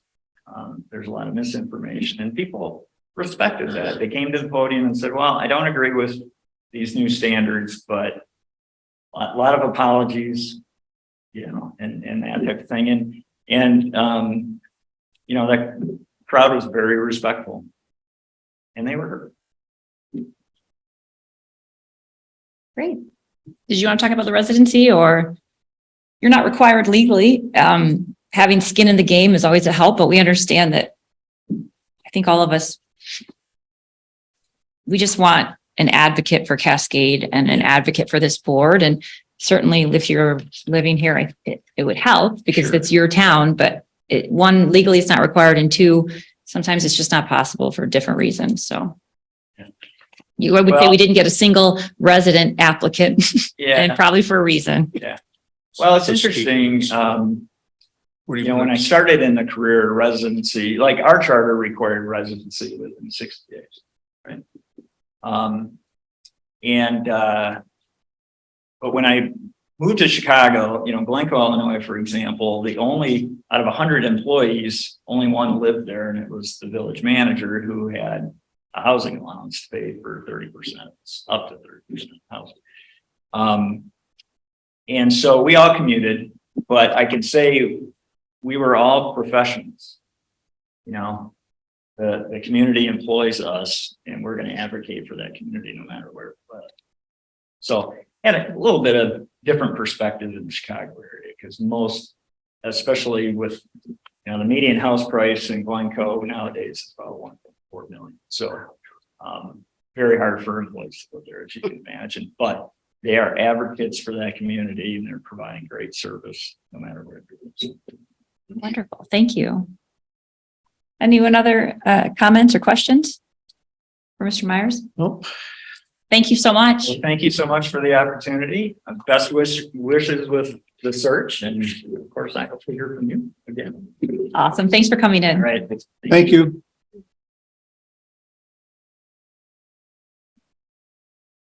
I have time to run home and get some lunch. Yeah, right. I think momentarily. Oh, okay. You guys did a good job getting quality candidates. We're the same. So we're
Stop talking.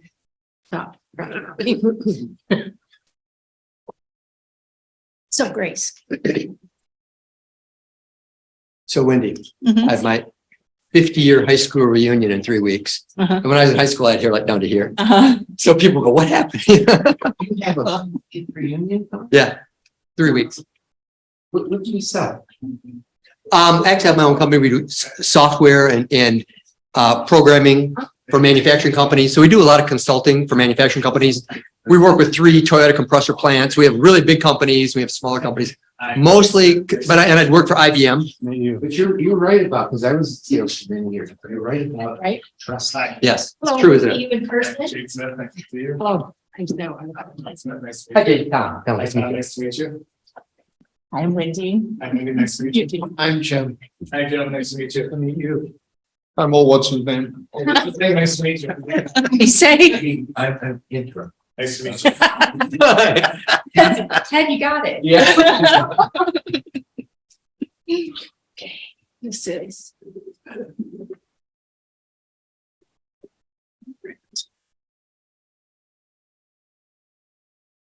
It's all right with you. We'll go ahead and get started. Sure. We'll just go round robin, starting with trustee Nordhook and ask you some questions. And at the end, you can do some follow-up if you have some for us. Great. We need to actually hold the mic.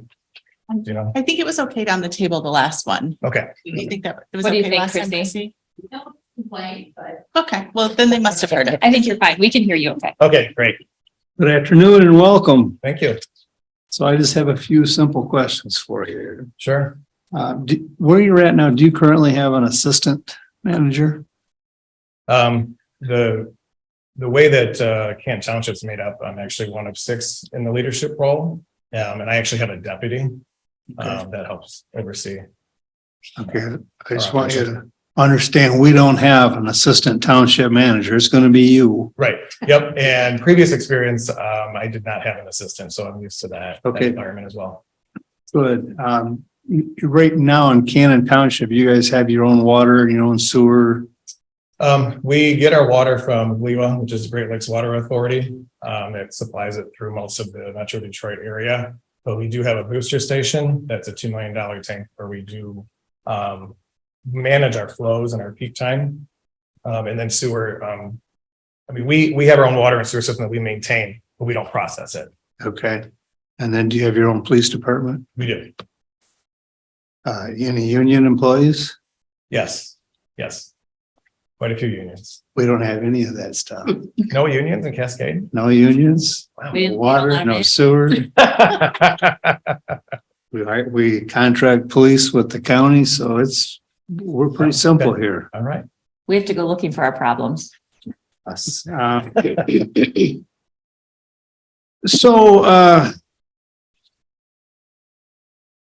do you normally work like an 8-hour day? Whatever it takes. Some days it's 8 hours, some days it's more. Depends on what's happening. If there's emergencies, water main breaks, personnel issues. It just depends. Tell me what you did Friday. What I did Friday, actually, I was on vacation on Friday. That's too easy. Give me a Thursday then. Thursday, come into the office, kind of assess what's going on in all the departments, meet up with whoever is in our administrative staff and like in the MSD admin, which is the department that I work in. And we can see what's going on for that particular day. And then it's meetings, meeting after meeting after meeting, sometimes with residents, a lot of times with developers and businesses, internal staff, the supervisor's office. Canton Township is made up of, it's very similar. We have a clerk, a treasurer, and a supervisor, but they are full-time elected positions. So they're on site every day, full time during the week. I guess what I'm getting at is time management. I mean, obviously, you're going to have days where there's more than what you can get in. How do you determine what's not getting in? You have to set a priority list. So when you look at the way you're going to lay out your schedule, I build in time to make sure that when those things come up that are going to be emergencies or you come into the morning and you didn't expect that to be done, that to happen that day, you have some built-in time within your day that you can address those types of issues too. But everything is scheduled. I'm pretty big on that. If I didn't have a schedule, I don't think you could actually manage your time appropriately. and just make sure that you're setting those priorities too. So if things come up too, you could always schedule a last minute meeting to make sure that that priority is taken care of. Thank you. Sure. I got a real easy one for you to start off, Jade. I see you're an Eastern Michigan grad. Were you a Huron or an Eagle? I was the first year of the Eagle. Were you really? I was. Well, I date myself because I was a Huron. Okay. My wife was a And the other connection we have is my first student teaching position was at Plymouth Canton High School. Okay. And then it was at Fletcher Elementary School in Ipsy after that. So Okay. that was back in the mid-70s. So you're in a great position at Canton, obviously. What interests you about leaving all that you've done there and are doing there and involved in there to come to Cascade? There's a couple answers to that. One is professional growth. I really miss the manager style position that I held when I was with the city of Milan and within the city of Westland. As I mentioned, there's 3 full-time elected positions that run the day-to-day operations in Canton Township. It's a large township, it's 100,000 people. But there's some nuances that come with that where you can have different direction and different priorities from different people. So I think if you're working towards an end goal, and I looked at your guys' strategic plan, there's a lot of things and a lot of ways to accomplish, and there's a lot of ways to get it accomplished. You have to have a real big focus from the top. And I miss that structure. So professionally, I want to get back to a structure like that. And personally, my wife and I are at a point in our life where we've always wanted to live on the west side of the state. So this makes a perfect fit. And your township attorney, Michael Homier, is actually our township attorney too. And he raised about Cascade Township. So when he was telling me about the position, I said, all right. So. Just for all of us, this is another kind of an easy one, but important one. Could you give us a little bit about, your background, your life growing up and how it's applied to your jobs throughout? Absolutely.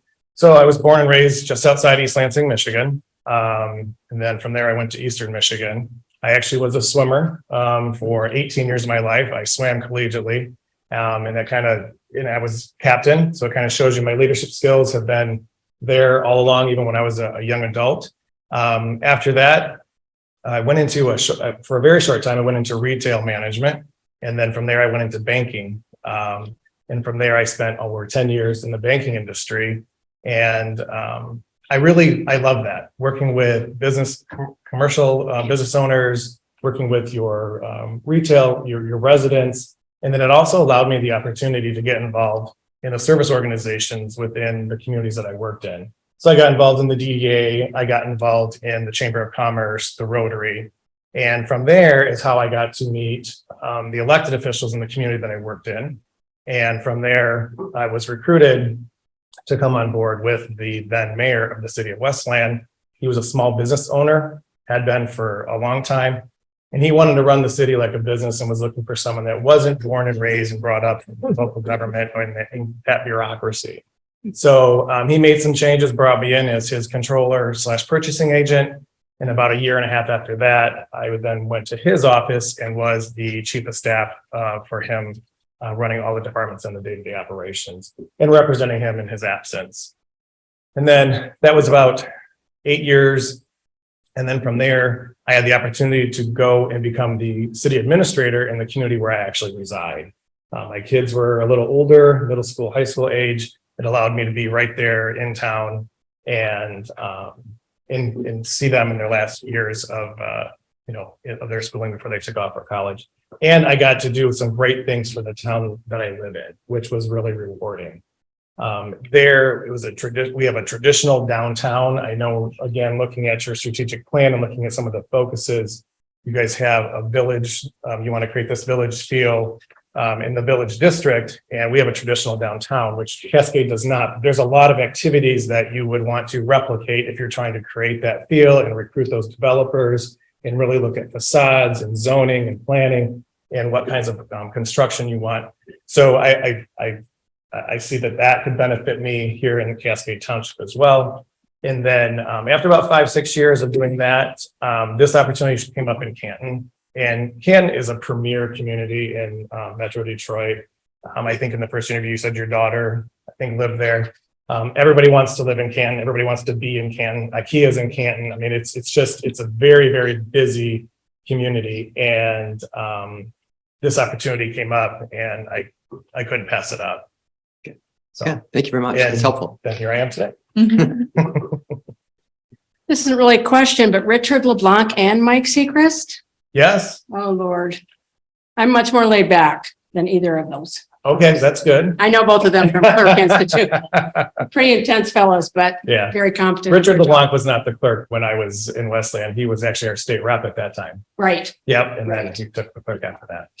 What do you feel are your strongest or weakest areas regarding staff leadership?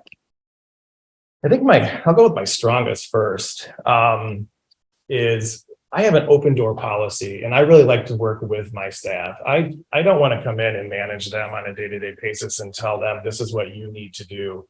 I need to understand, we all have to understand what the ultimate goal is for the township and how we get there as a staff and make that happen.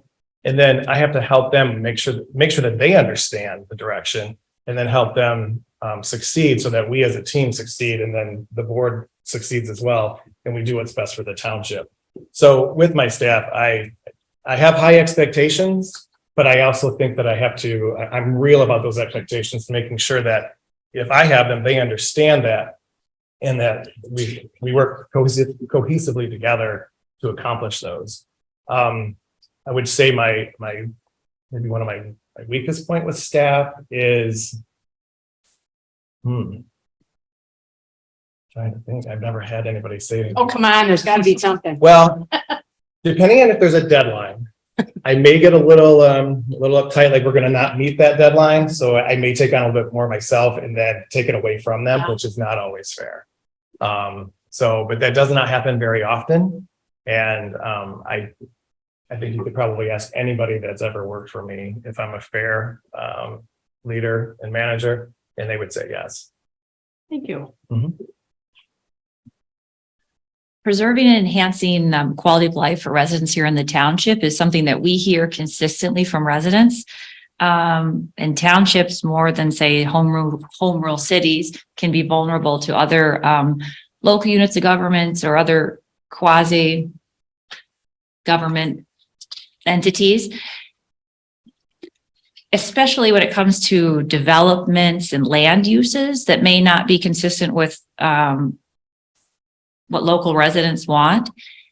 Do you have any experience in advocating for your municipality in that area? And can you give any examples? Yeah, I think you first of all, you have to listen to your community. We've got a master plan. We need to make sure the master plan reflects what the citizens want, what the board wants, and make sure that then your zoning matches that master plan in order to develop properly and make sure that you're not developing at a pace that's not desirable for the community. So to say, do I have examples? I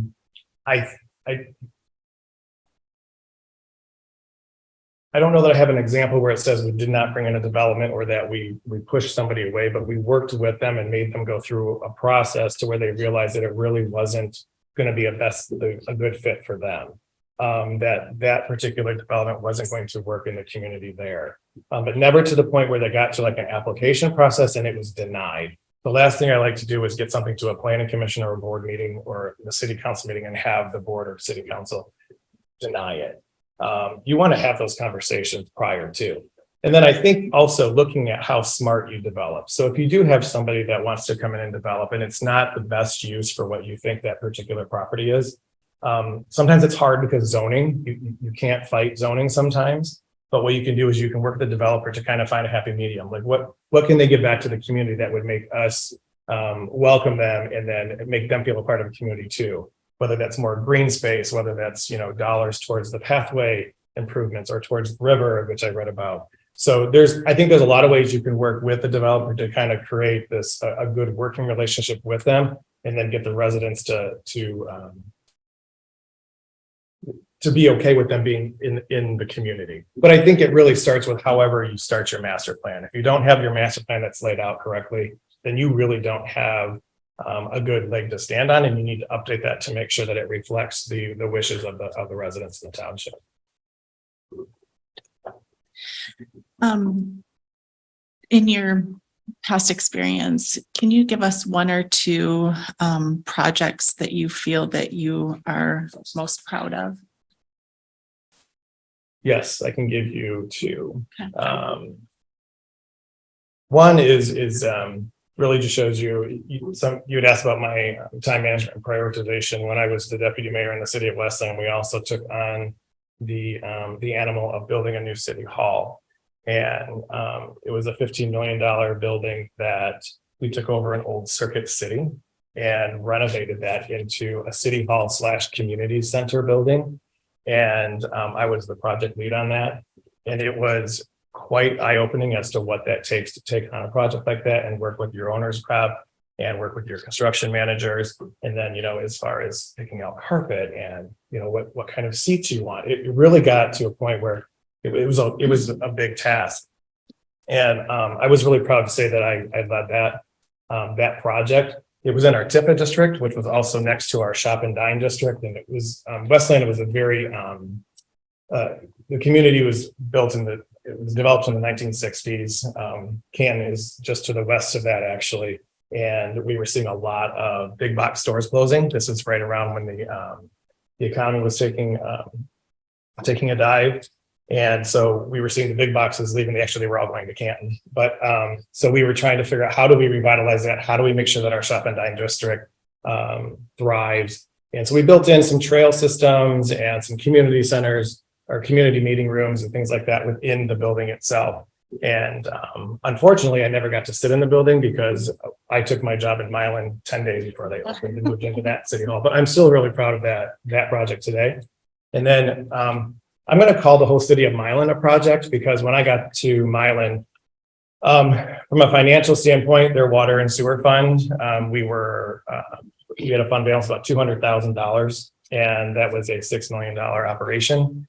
And so we did not have any sort of emergency funding, any daily operation dollars if something were to go wrong.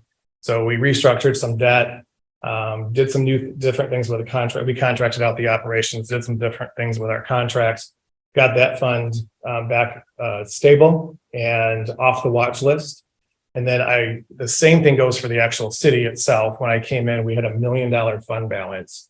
And within 4 years, I had that up to $2 million.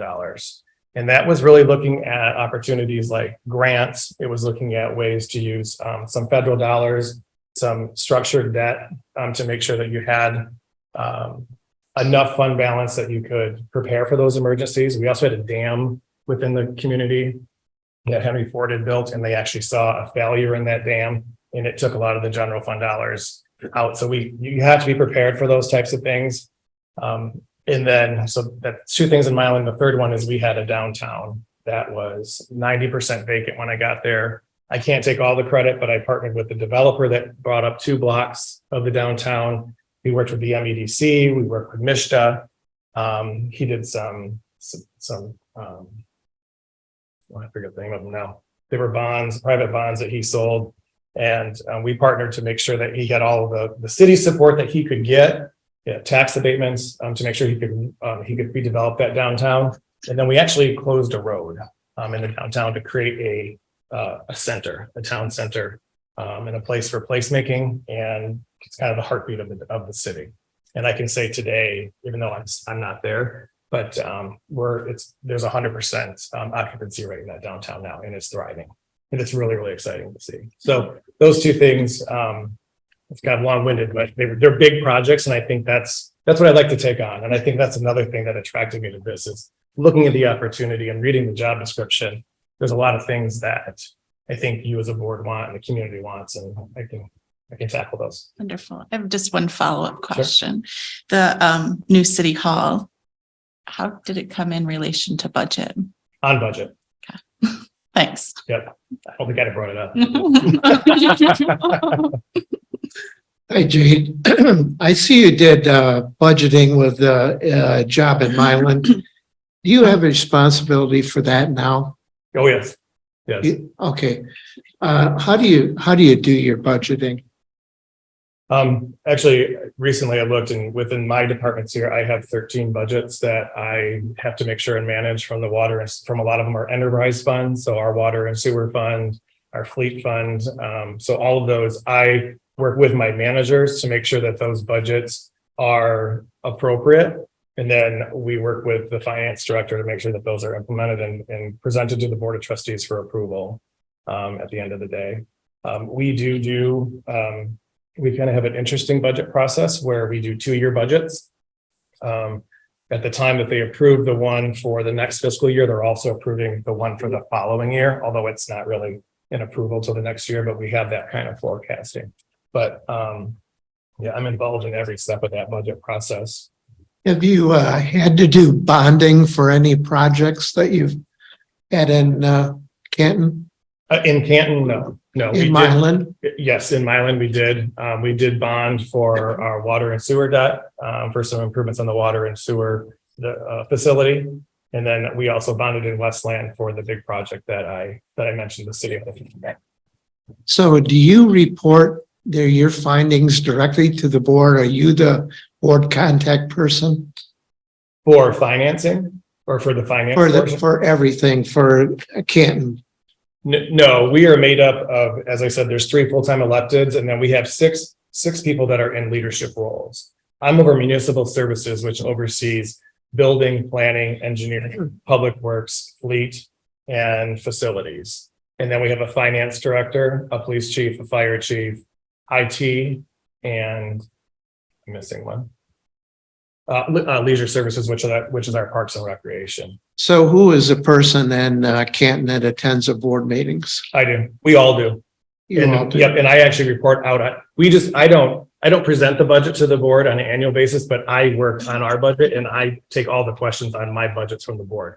Our finance director does not do that. It falls on us. But the budget itself as a package comes from the finance director. Okay. And one more question, then I'll stop. If you were to come to Cascade Township with the research that you've done, what do you see as your biggest challenge here? Everything that I have read, and then I did come and drive around Cascade last weekend. I'm sorry, 2 weekends ago. And then everything that I read in your strategic plan, and then what we talked about in the first interview, I think the biggest challenge is going to be slowing that growth and then converting that village into a village. One thing I noticed over that way is that there's, I believe, 2 gas stations and a car wash. That doesn't lend itself to bicycle, in walkability, but I think there's ways to work around that. So when I was driving through, I'm like, okay, this is, road diets and things like that, enhancing the river, that all, I think that all comes together, but I think the village is going to be, would definitely be a task, and then slowing that development. Okay, thank you. If that's the desire of the board, again, if that were to change, if the public input changed and there was a desire to move in a different direction, then we would have to look at what we would do differently. Thank you. Good afternoon again. Hi. There are 2 distinct different skill sets that a leader in your position should be concerned about. One is called leadership skills. One is called management skills. Where do you see the 2 merge together? And can you explain where you might see the commonality of those 2? Sure. I think the commonality is in how you approach both of them. I don't change as a person when I'm being a manager versus a leader. And I think you have to be consistent there. And I'll expand on what I mean there. So when I'm leading my staff, you're encouraging them, you're working towards a goal. You want to be, on the ground with them. You want to make sure that you're making sure they have the tools in order to succeed. You want to make sure that we're hitting some benchmarks from our goals that we have to reach the end result, and leading them through in a very positive way. Unfortunately, sometimes when you're leading that way, there then becomes performance issues, and they may not hit deadlines, or they may not understand, and it just may not be in their wheelhouse to accomplish that. That's where then the management side comes in, and you have to manage those people towards that end goal. And sometimes, unfortunately, that results in some sort of disciplinary action if they're just not getting it. But it doesn't change my tone. It doesn't change my how I communicate to the staff. And we've got to be consistent with that. you shouldn't have two different personalities when you got this head on versus that head on. Yes, of course, you have to follow some protocol when you're dealing with an HR issue and in becoming the manager. But I think most of my time is spent on that leadership side. It's, at the end of the day, a lot easier to do. I like to have what I call curbside coaching. I've done that my entire career in whatever job I was doing. You know, if you see someone doing something wrong, you don't wait for another week or for another one-on-one. You pull them aside and say, hey, let's just chat about that real quick. And this is maybe how we could do things differently this way. Tones of emails, that's a huge one, because that can become very, very controversial, especially when you're dealing with residents and businesses. And all of a sudden they're like, oh, they were so mean to me. It's like, well, it's just a few words. You should have said something a little bit differently. So you just work towards that. And I think that's the difference. Did that answer the question?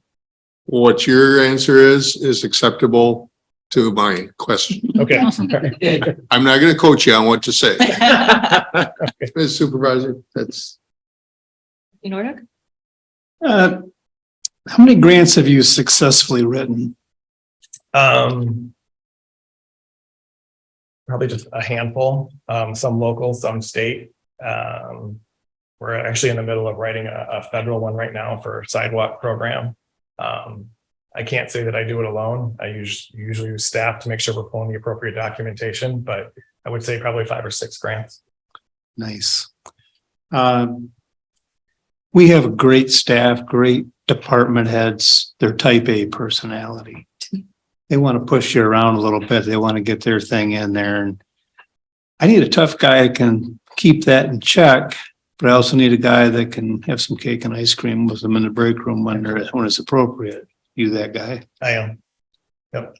I'm type A as well. Good. And I think that in response to the manager leadership, you know, that will come into play there. I can say I pride myself on taking, you know, you talk about cake and ice cream. Sometimes it's at the bar, but we'll go out once a year and I do a connect with them out of the office, make sure we're all on the same page. We want to be, I also want, you know, you got to toe that line. You don't want to be best friends with your employees, but you have to make sure you have a good working relationship and that they feel comfortable with you. If you end up being friends, then that's okay too. But you have to know where that line is drawn. But if you don't know where everybody's at, personal wise, then you're probably not creating a working environment that they're going to thrive in. And then the township's not going to succeed either. So you've got to have good morale. We've got good staff for you. So I'm hiring you as my township manager to manage this township.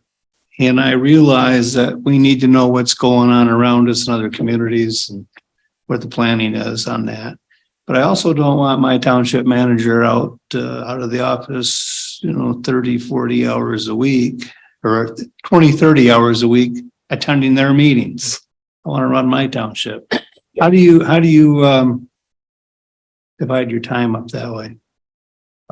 Again, I think you have to prioritize what you got to do a little bit of research too. So I think you have to see what's hot in other communities or what's hot at the county level or at the airport. Or in Grand Rapids where water and sewer comes in. So I think you have to look at the priorities and how those relate to Cascade Township. And then, maybe there's a conflict. Maybe it's not me that goes. Maybe there's one of these class A, type A staff members that we have that say, yep, I'm interested in that. I'll go sit at the water and sewer meeting in Grand Rapids and report back. So it doesn't have to be me. If there's somebody on staff that likes to do that, then we can sit down and talk about that too. But I think you have to make sure that you're taking care of home first and then figure out what the priority is for both the staff, myself, and the board and go to those meetings. Excellent. Thank you. So Jade, you work on a lot of budget. You said it Canton has 13 different budgets. What tools do you use for the budgeting process? Because that's pretty obviously instrumental for us. Yeah, we have there's a software that we use it really comes down to the software. I know you guys use BSNA. I'm very familiar with BSNA. Unfortunately, it's not what we use now. We use something different. But at the other communities I was at, we use BSNA and I'm very familiar with it. And you have to use those. There's tons of reporting you can do to see where you're at any point in time and making sure that you're on task. But during the creation process, could you ever use spreadsheets and communicate those with people? Within the software itself. Yep. Oh, okay. But externally, you could as well. Do you use that very often as a tool? For spreadsheets? Yeah, Oh, yeah, all the time. that's what I figured. I mean, most of the world does. Yes, yeah. My When we- manufacturing customers. Actually, when it comes to doing our water and sewer budget, I guess software program is the last thing, because you've got to look at revenues, you've got to look at expenses, you've got to look at what we're being charged by GLEWA. There's a whole, and you've got to make sure you've got your user fees in there. So that's a whole different calculation that we look at, and it's full of Excel spreadsheets and I'm sorry, formulas that are built into that, so you can do that from year to year. Kind of a hypothetical question, but it's the one we all dislike the most. Is probably something comes up in the community, and you get a certain amount of residents who are really vocal for one thing, and you get others who maybe they're not as vocal, but they're pretty passionate about it the other way. So emotions kind of take charge. You got a group that really wants, concrete example, we had a fire station, a couple of good plans. Both were really good. And some were very emotional about it should be number one. And some were, well, we really think number two.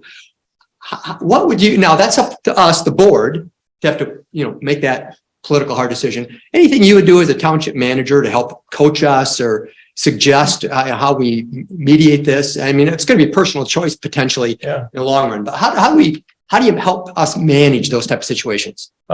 It comes down to communication, and through the process, I would never want to start a process or a project and then be almost 90% complete and then bring you guys in for your feedback, because I think there has to be some planning along the way and start to look at those options a lot sooner than later. So that way we have time as staff to pivot, one, the direction we're going in, and two, if there's questions, we have time to go back and get those questions answered. Or if there's something additional that you want to see in the project, we can get that added to and get a cost estimate so we can come back and see what the budget implication is going to be.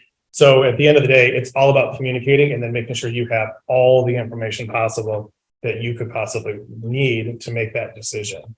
And then in regards to, I always try and look at what the possible hurdles could be. So from a resident perspective, from a staff perspective, from the board perspective, from a finance perspective, I always want to look at those and make sure that I've got all of those checked off. That way, when we come to you, I have everything. And if you shoot questions at me at a meeting, 99% of the time I'm going to have them, or I'll have the staff with me, the staff support there, or the professional consultant that we may have hired for a particular project here to make sure and answer those questions.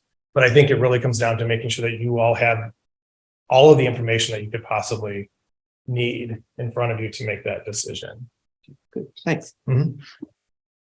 You spoke a little bit about time management. And so my question is, if you were selected for this position, what will you do in the first 90 days? And also, how will you integrate yourself into our staff? Yeah, the first 90 days are critical. I think the first thing is to get to know the staff, and then obviously, and to get to know all of you. If we don't have that kind of relationship right off the bat, then it's not going to succeed. The last thing I'm going to do in the first 90 days is come in and change anything, because that's not going to bode well for anybody, from the staff to you guys, even to the residents, because there's a reason why we do some things the way we do it. And that's just the way that it is. But you have to get to know the staff. You have to understand what they like about their job, what they would like to change. Maybe they're disgruntled about something, but you've got to create some sort of rapport with the staff, and then also with the seven of you. And I think I say that equally, because I've got to make sure that I understand what it is that you want to go back and get the staff on board to make sure that we can succeed. And then also within the 90 days, there's probably going to be some key stakeholders that I need to get to know that are outside the township. So whether that's, someone at the county, someone at the city, someone at the airport, obviously the DDA is going to play a pretty major role in the development moving forward in the township. So getting to know some boards and commissions, attending those meetings. So really just kind of meeting anybody and everybody that I can, but most importantly, the staff and you as a board. Thank you. Mm-hmm. So as a manager, you'd have to make some tough decisions, or at least tell people, whether it be staff, residents, or this board, things that they don't necessarily want to hear or agree with. How do you approach those conversations or making those tough calls? And can you cite some professional examples? The first thing I can say is that I don't wait. What I will do is, if there's some bad information that I have to give, or not so good information, or there's bad news, I I need to make sure that I'm prepared to let everybody know that on the board level. And also make sure that if it's something that we can solve, that I come to you with a problem and a solution or a possible solution for you to consider. That goes back to what you just asked, like, you've got to make the decision. Well, I'm not going to say, oh, guess what? We're over budget. Okay, what are you going to do about it, Jade? Well, here's what I can do about it. So I like to come back to the board with that type of solution. Specific examples. That's what happens. I mean, there's things that happen all the time that are just routine, where I just think it's just a proactive communication. So I don't know that I could actually cite one specific example where I've had to give bad news. I guess, well, we have a capital improvement plan going on in Canton right now. And it's $20 million over the course of 5 years that they're investing into work that should have been done over the course of the last 20 years. And with the recession and everything, they kept pushing it off. So we were moving along, got this approved before COVID and then after COVID. And I think we all know what's happened with construction costs after that. Well, all of the estimates were out the window. We had already bonded for the projects. So we had to have some really heart-to-heart conversations with the board and say, okay, here's where we're going to come in over budget. But what we had already done prior to that is we went back through and reprioritized all of the CIP to say what's the most important to what's the least important, so that we could take this, assign a value to it, and drop it off if they didn't want to dip into the general fund to actually compensate for that. So I guess that's actually pretty recent. And I worked on that with myself and my manager, my facilities manager, and our finance director. Based on what you know about Cascade, can you tell us why you think you would be the best candidate for the township manager? Great question. Those are always hard ones. You don't want to support yourself like that. But I think my experience, I have private sector experience, I have public sector experience, and all of that has been servicing the public. It's all about relationship. It's about customer service, making sure people are happy at the end of the day. Obviously in banking, you've got a lot of controls and protocols and laws you have to follow. So no matter what I've done, whether it was in the public sector or the private sector, you've got regulations that you have to follow and you have to implement. You have to figure out how to accomplish that without saying no all the time. And I think I have that experience. And then I have experience from a small community to 2 large communities. And there are underlying themes that I've taken on at all of those locations. And I think that Cascade falls right in the middle. And I think there's great opportunity there. And it's, I think my personality would fit in well here, especially with what I see as the priorities. I clearly like finance. I have to say, I think I'm pretty good at it. Balance budgets all the time. And I love economic development. There's nothing better than sitting with a developer and talking through their possible development, or trying to recruit someone to come to Cascade, or trying to retain someone to go into a neighboring community. And I think development is more than just the development of buildings and businesses. It has to be, because it's a new trend now. You want that walkable, likable community. Green space is important. People are busy. They want to stay in their own community for that type of thing. Got a great asset with the river. So I just, I think my personality is the way I approach all of that is what intrigues me about Cascade and why I'd be good. Jade, it looks like you said, you've got a lot of experience, a lot of jobs. It seems like you were at 5 years or so, and then you moved on. Kind of going along with what Wendy said, follow up. If Cascade turns out to be a good fit for you and a good fit, and you turn out to be a good fit for us, do you see this as a 5-year window, or what do you see your career span to be here? Yeah, I think this is, I'll go back a minute and kind of digress. My kids are 21 and 25 and got them through college, and they're on their own now. So everything I kind of did for my promotional opportunities were within where they didn't have to move them. This would be the last place that I would work. I probably got 10 to 12 more years in, and I plan on wherever my next step is, that's where I'll be. As long as the board wants. Okay, thank you. I guess all I have is one last question, and I've asked it of all three applicants. If you were chosen for this position, who's your boss? All seven of you. Well, actually, the seven of you and the residents, actually, because at the end of the day, I think we all report to the residents. They're the ones that vote. They're the ones that will come to the meetings. They're the ones I have to work with. But I would have to say between the Board of Trustees and the residents. Thank you, Ms. Supervisor. Any other questions or comments? Do you have any for us? What is, so I think I have a really good feel for what the desire of the township is, but what do you, what is the one hot button right now besides deer? Clearly deer's a hot item. Says deer. Did you listen to that whole meeting? I just want to know. I did. Well, I kind of listened, but yes, it was on. So Talk about first world problems, huh? yeah, They're exactly. trying to So true. make people sewer and water and we're complaining about deer. Yeah. So besides deer, what else is the hot item in Cascade? Growth pressures, Just growth pressure?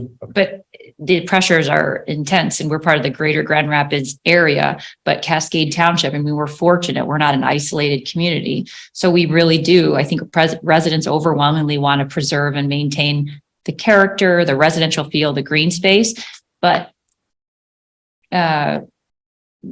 where we're located geographically, that pressure is going to be there. So, and I think long-term, it's the smartest thing for what's best for the township and for the residents that live here. But we need someone with a backbone who's going to stand up and be proactive, or else we'll just become, that sprawl will just keep going. Sure. And I think it's not too late, but we have to be very proactive and purposeful. And your master plan answer was great. We have to be all buttoned up. Right now, we're not.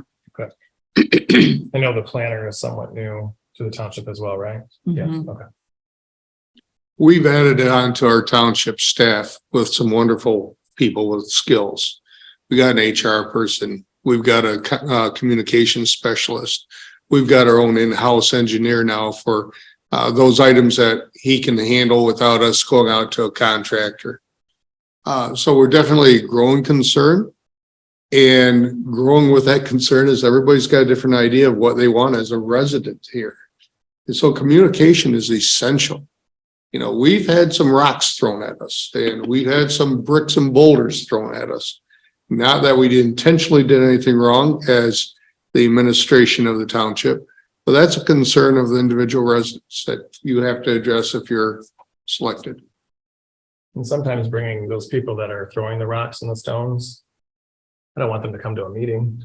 No, I we would- want them, you should be cleaning up beforehand so that we don't have to. Yes, I would rather call them in and sit down. I mean, it's amazing what you can do in a neutral environment and just having a casual conversation without, you're dying. This is not a friendly environment to go back and forth. So we want to take those barriers down, have those conversations with people and say, okay, how can I, what's really your problem? What can I really help you with? And then be honest with them, say, that's just not something that local government can do, or, oh yeah, let's see if we can accomplish something there. So hopefully we can deflect some of that before it gets into this room. Hope is not a method. True. Great. Yeah, Thanks, Jade. Yeah. Thank you so I much. questions. You guys answered my other ones the other day, so I think I'm good. Wonderful. Thank you so much for taking the time and coming in person. Great, on such short great. notice. It was wonderful meeting all of you. Thank you. Hopefully I get back to you. Wonderful. Thank you very much. Thank you.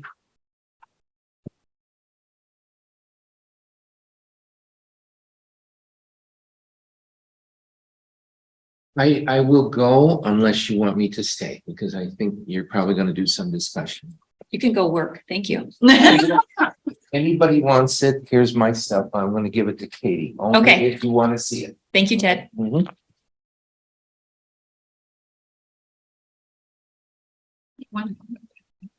Thanks for inviting me. Yes, go ahead. It was interesting. I'll take this for public comment. Oh, yep. Thank you. Do we have any public comments? If anyone via Zoom would like to make a comment during this session, please raise your hand.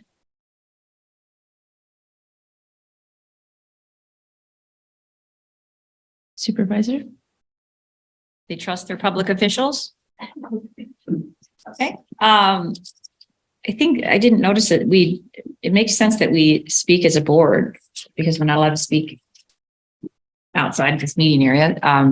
Comments, questions by the board, thoughts? Well, I think it's been pointed out by some of our staff before and most of the board here that we had some fantastic applicants. And it's going to be kind of tough to make a decision on the best person when you'd like to take a little bit from this person, a little bit from that one, make a hybrid. So you're going to say something, I can see it. Does anyone feel we need yet another interview with any of the people? Yes, I think that would be appropriate. This is we talked about it before. It's a big position. We've had concerns about some of the things that may not have gone as well as we'd like them to before. And I think, I heard, Wendy say that one person interviewed better on Zoom and then was different here. And I think we need, I don't know, I'd like to narrow it down to maybe 2. I don't think we have to interview all 3, but I'd like to have one more go round and maybe get some real specific questions outside of these.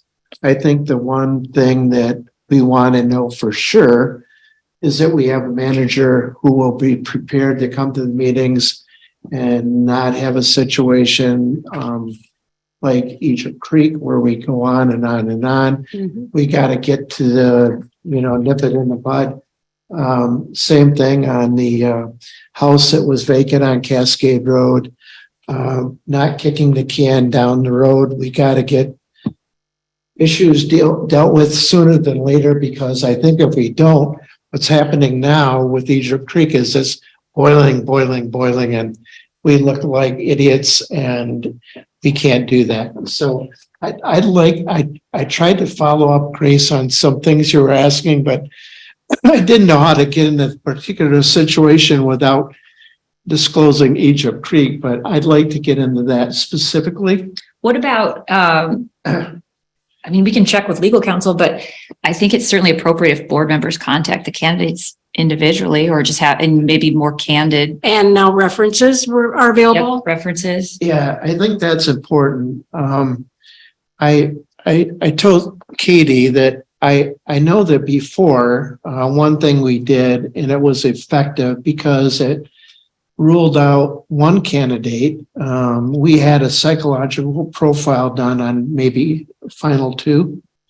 It discloses a lot about the candidates, about their capabilities, and whether we're hearing real things or we're hearing made up things. There are some of those tests that get into what type of personalities are and how they handle leadership, like John had asked, come to the forefront when you do one of those. And I think doing that will give us some guidance too. Did you guys do that last time? I think that's a Did good you idea. Take it into. I know, no offense, I'm hearing this, but then I'm also hearing that there might not have been some effective leadership.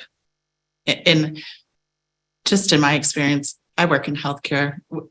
We do, every single person gets personality tested, and I have seen personality testing on many interviewees that I have done, and it doesn't always match the person that you hire in the end. I think it's a tool, but I don't think that it's Google is interesting. Yeah, a proven tool to show long-term how they would perform within a job. I would say these candidates, all 3 of them are very qualified, and they were also all the finalists. I mean, it kind of that other major, larger, similar municipalities were finalists in recently and in similar situations where they did go out and pay $20,000 for consulting firms. And I don't know. I mean, personality tests. Not a personality test, a psychological profile. They're different. I know that we've done it at work before, and they, not here, but they told management all the different areas that your strengths and weaknesses were. And it's interesting because where one has strengths, the other has weaknesses, and they're not perfect, but they're kind of hard to fool unless you know about the test. I think it sounds good, but realistically, it's going to say what it's going to say and it's going to come back and we're going to be in the same, I don't know. It seems like a waste of money to me. I assume that a couple of the other municipalities may have done that I don't know. I'm gonna. Well, go ahead. I see, I'll get right to the point. That first of all, thanks to the subcommittee because you got 3 really good candidates. And I liked all of them. What I like most about number 2 and number 3, to be objective here, is experience. They've been around the block, and I really have liked Andrew. But the 2 and 3 felt very strong to me in terms of they could stand up, hold their ground, whether it's with us to say, no board, I get what you're doing. Don't go down the emotional path and follow the residents because these are the facts. You might not like to hear that. I mean, I think they do that with us, with the staff. So I think their experience, not only on the budgeting side, but what they've done throughout their careers, make them both strong candidates. So I'm just trying to say, what's the differentiator? And one of the things about Jade is he wants to be part of the community. And I think Mark does too. But obviously, if you've got 3 kids in high school, the last thing you want to do is rip them out of your high school. So I totally understand why he'd want to stay in Norton Shores. Because I really liked all of them, but his demeanor and experience, where Jade is, I want to establish myself in this community. And maybe it's my last hurrah, maybe for 10 years or however long. That was kind of a nice little, differentiation. I agree. I liked hearing that because I think you put into words what I was thinking as well. I agree. I agree with Tom, and it's a rarity that I do agree with Tom. That's true, John. But I was listening to their verbiage.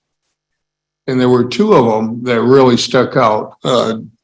Number 3 candidate was the one that really shined, in my opinion, because almost in all of his verbiage, his responses, he used we, and he used leader instead of management. He talked about leadership.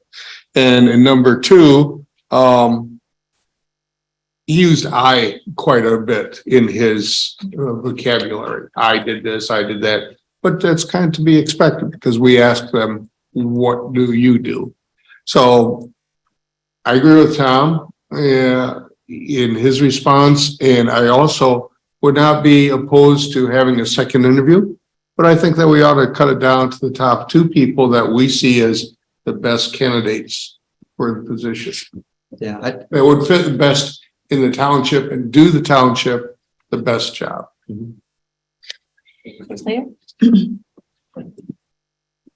I feel strongly about number 3. A couple of the phrases that he used, he got involved in a renovation project. He led the project and it was very eye-opening to him. And he was willing to be open to that. See what's hot around the communities. You don't have to spend a lot of time to do that. Take care of home first. Communication sooner rather than later. And my favorite, anticipate hurdles. That's a good point. That was the cream to the top for me. Yeah, I think, go ahead. Sorry, one thing I just want to make sure too, because when we talk about a second round of interviews, I agree that I think, oh yeah, that is a great thing. But then I agree with both of you and what you said, that I do feel like in reality, one of them did shine to the top, and what you said as well, that one did really shine to the top to me. And it was the same candidate. And so what would a purpose be? I think what we need to really get into. I know I struggle with that. I always hate to lead somebody on, if you will, Yeah. Right. and take their time if we're not really. Okay, what Be on purpose, didn't what put would the the names on there purpose- because then their employers, What would the purpose be of the second round? If, and they're going to hear all of this. So we basically gave it away. They're going to pick out exactly. I mean, now they're going to.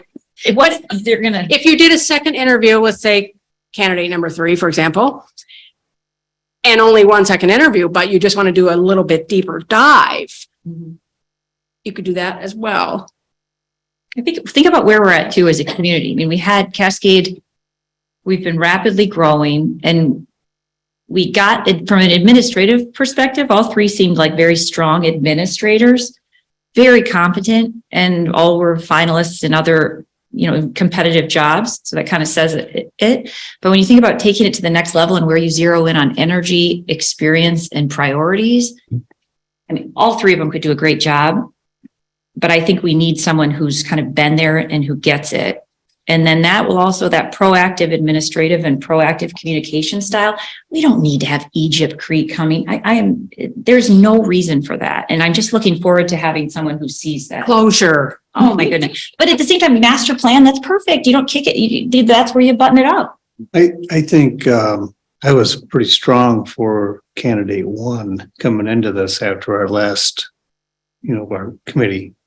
But, I think Jade knocked it out of the park, and Well, I really don't see a reason for more interviews. The Well, big you've thing, had to already. I've already had two, but Right? I mean, You're going to see it. he shined pretty good to me. Trusting the subcommittees. one of the big things that I picked up right away is, I forgot who asked, but how many hours do you expect to spend in office? And number one candidate said, well, it's whatever's required. He didn't say till I got the job done. It almost would sound like he was looking for, and this is me, looking for a part-time job where you only put in 20 hours a week instead of 40. And so in my mind, number one candidate, I'm going, not as shiny as some of the others. When you look at the township or the areas they worked too, and they were all really good. But number one and number two, it was kind of like administrative, but they haven't really had to have, there wasn't as much focus and experience in kind of where we're at now. It was more classic development to develop, they haven't been through some of the issues that I think are priorities for the community. And I appreciate someone who's had those experience in those particular areas. I think the important thing about Jade, excuse me, and that's why I asked that question about when does he want to stay? Whenever I look at a resume for an applicant, I look at the time they've spent on a current job. And when I see one that's 3 years, 4 years, 3 years, 4 years, 3 years, 4 years, it always raises a little bit of a red flag. Good point. Mike, the second person, Mark had spent 19 years at Norton Shores. Norton Shores has been doing a lot of growing, I know, and if he wasn't good, they wouldn't keep him. On the other hand, I agree with all of you that the most impressed I was with Jade, and something that impressed me more that nobody mentioned was the fact that he went around and introduced himself to everyone. I got that right on the top of my list, Jim. That was proactive. And I think anytime you're going for an interview, that's important. Well, psychological, yeah, go ahead, Jim, I'm sorry. So I expressed my opinions in the beginning about a second interview, but I'm okay with not if all of you have done it twice and feel, Timmy, you said the first time you were kind of set on Andrew coming in here, but you changed your mind. I did. And I heard Wendy say to me that two people flip-flop where they did well in their interview when you interviewed them and not so good here and vice versa. Correct. So, And I just want to interject for a minute. It's interesting because during our first interviews, though, for me, I felt like Jade was my number one. And so the other two were the two that flip-flopped, Okay. but I think he stayed number one. Oh, for me. interesting. so Grace. did you feel that Jade was kind of your top candidate, except for you, Timmy? You thought Andrew? After today, I think Jade is my top candidate. I think he would do a wonderful job for this Yeah, township. I would agree. Well, then I make a motion that we make an offering to Jade. I support. All right. That's a motion by trustee Shipley, supported by trustee McDonald to offer Jay Smith the position of township manager upon background checks and References. Everything. References. Reference checks and the other things that Katie needs to do. Yes. This has got to be the end of the world because Tom and I.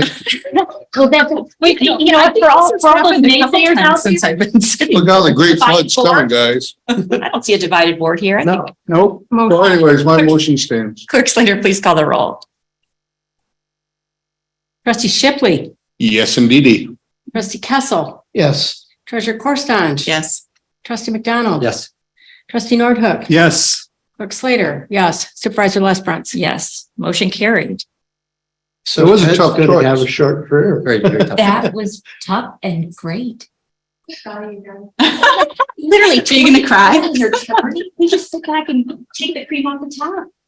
That was Motion good. to offer. Really excited. That was. Chrissy, be careful. Pride comes before the fall. What's that? That was great. We were very fortunate. By the way, it's off topic, Yes. but I. Oh, sorry. Triplett makes motion to adjourn. Yeah. That's a motion by trustee Chipley, supported by trustee McDonald. All Twice. in favor? I mean, Aye. adjourn. Aye. Aye. Aye.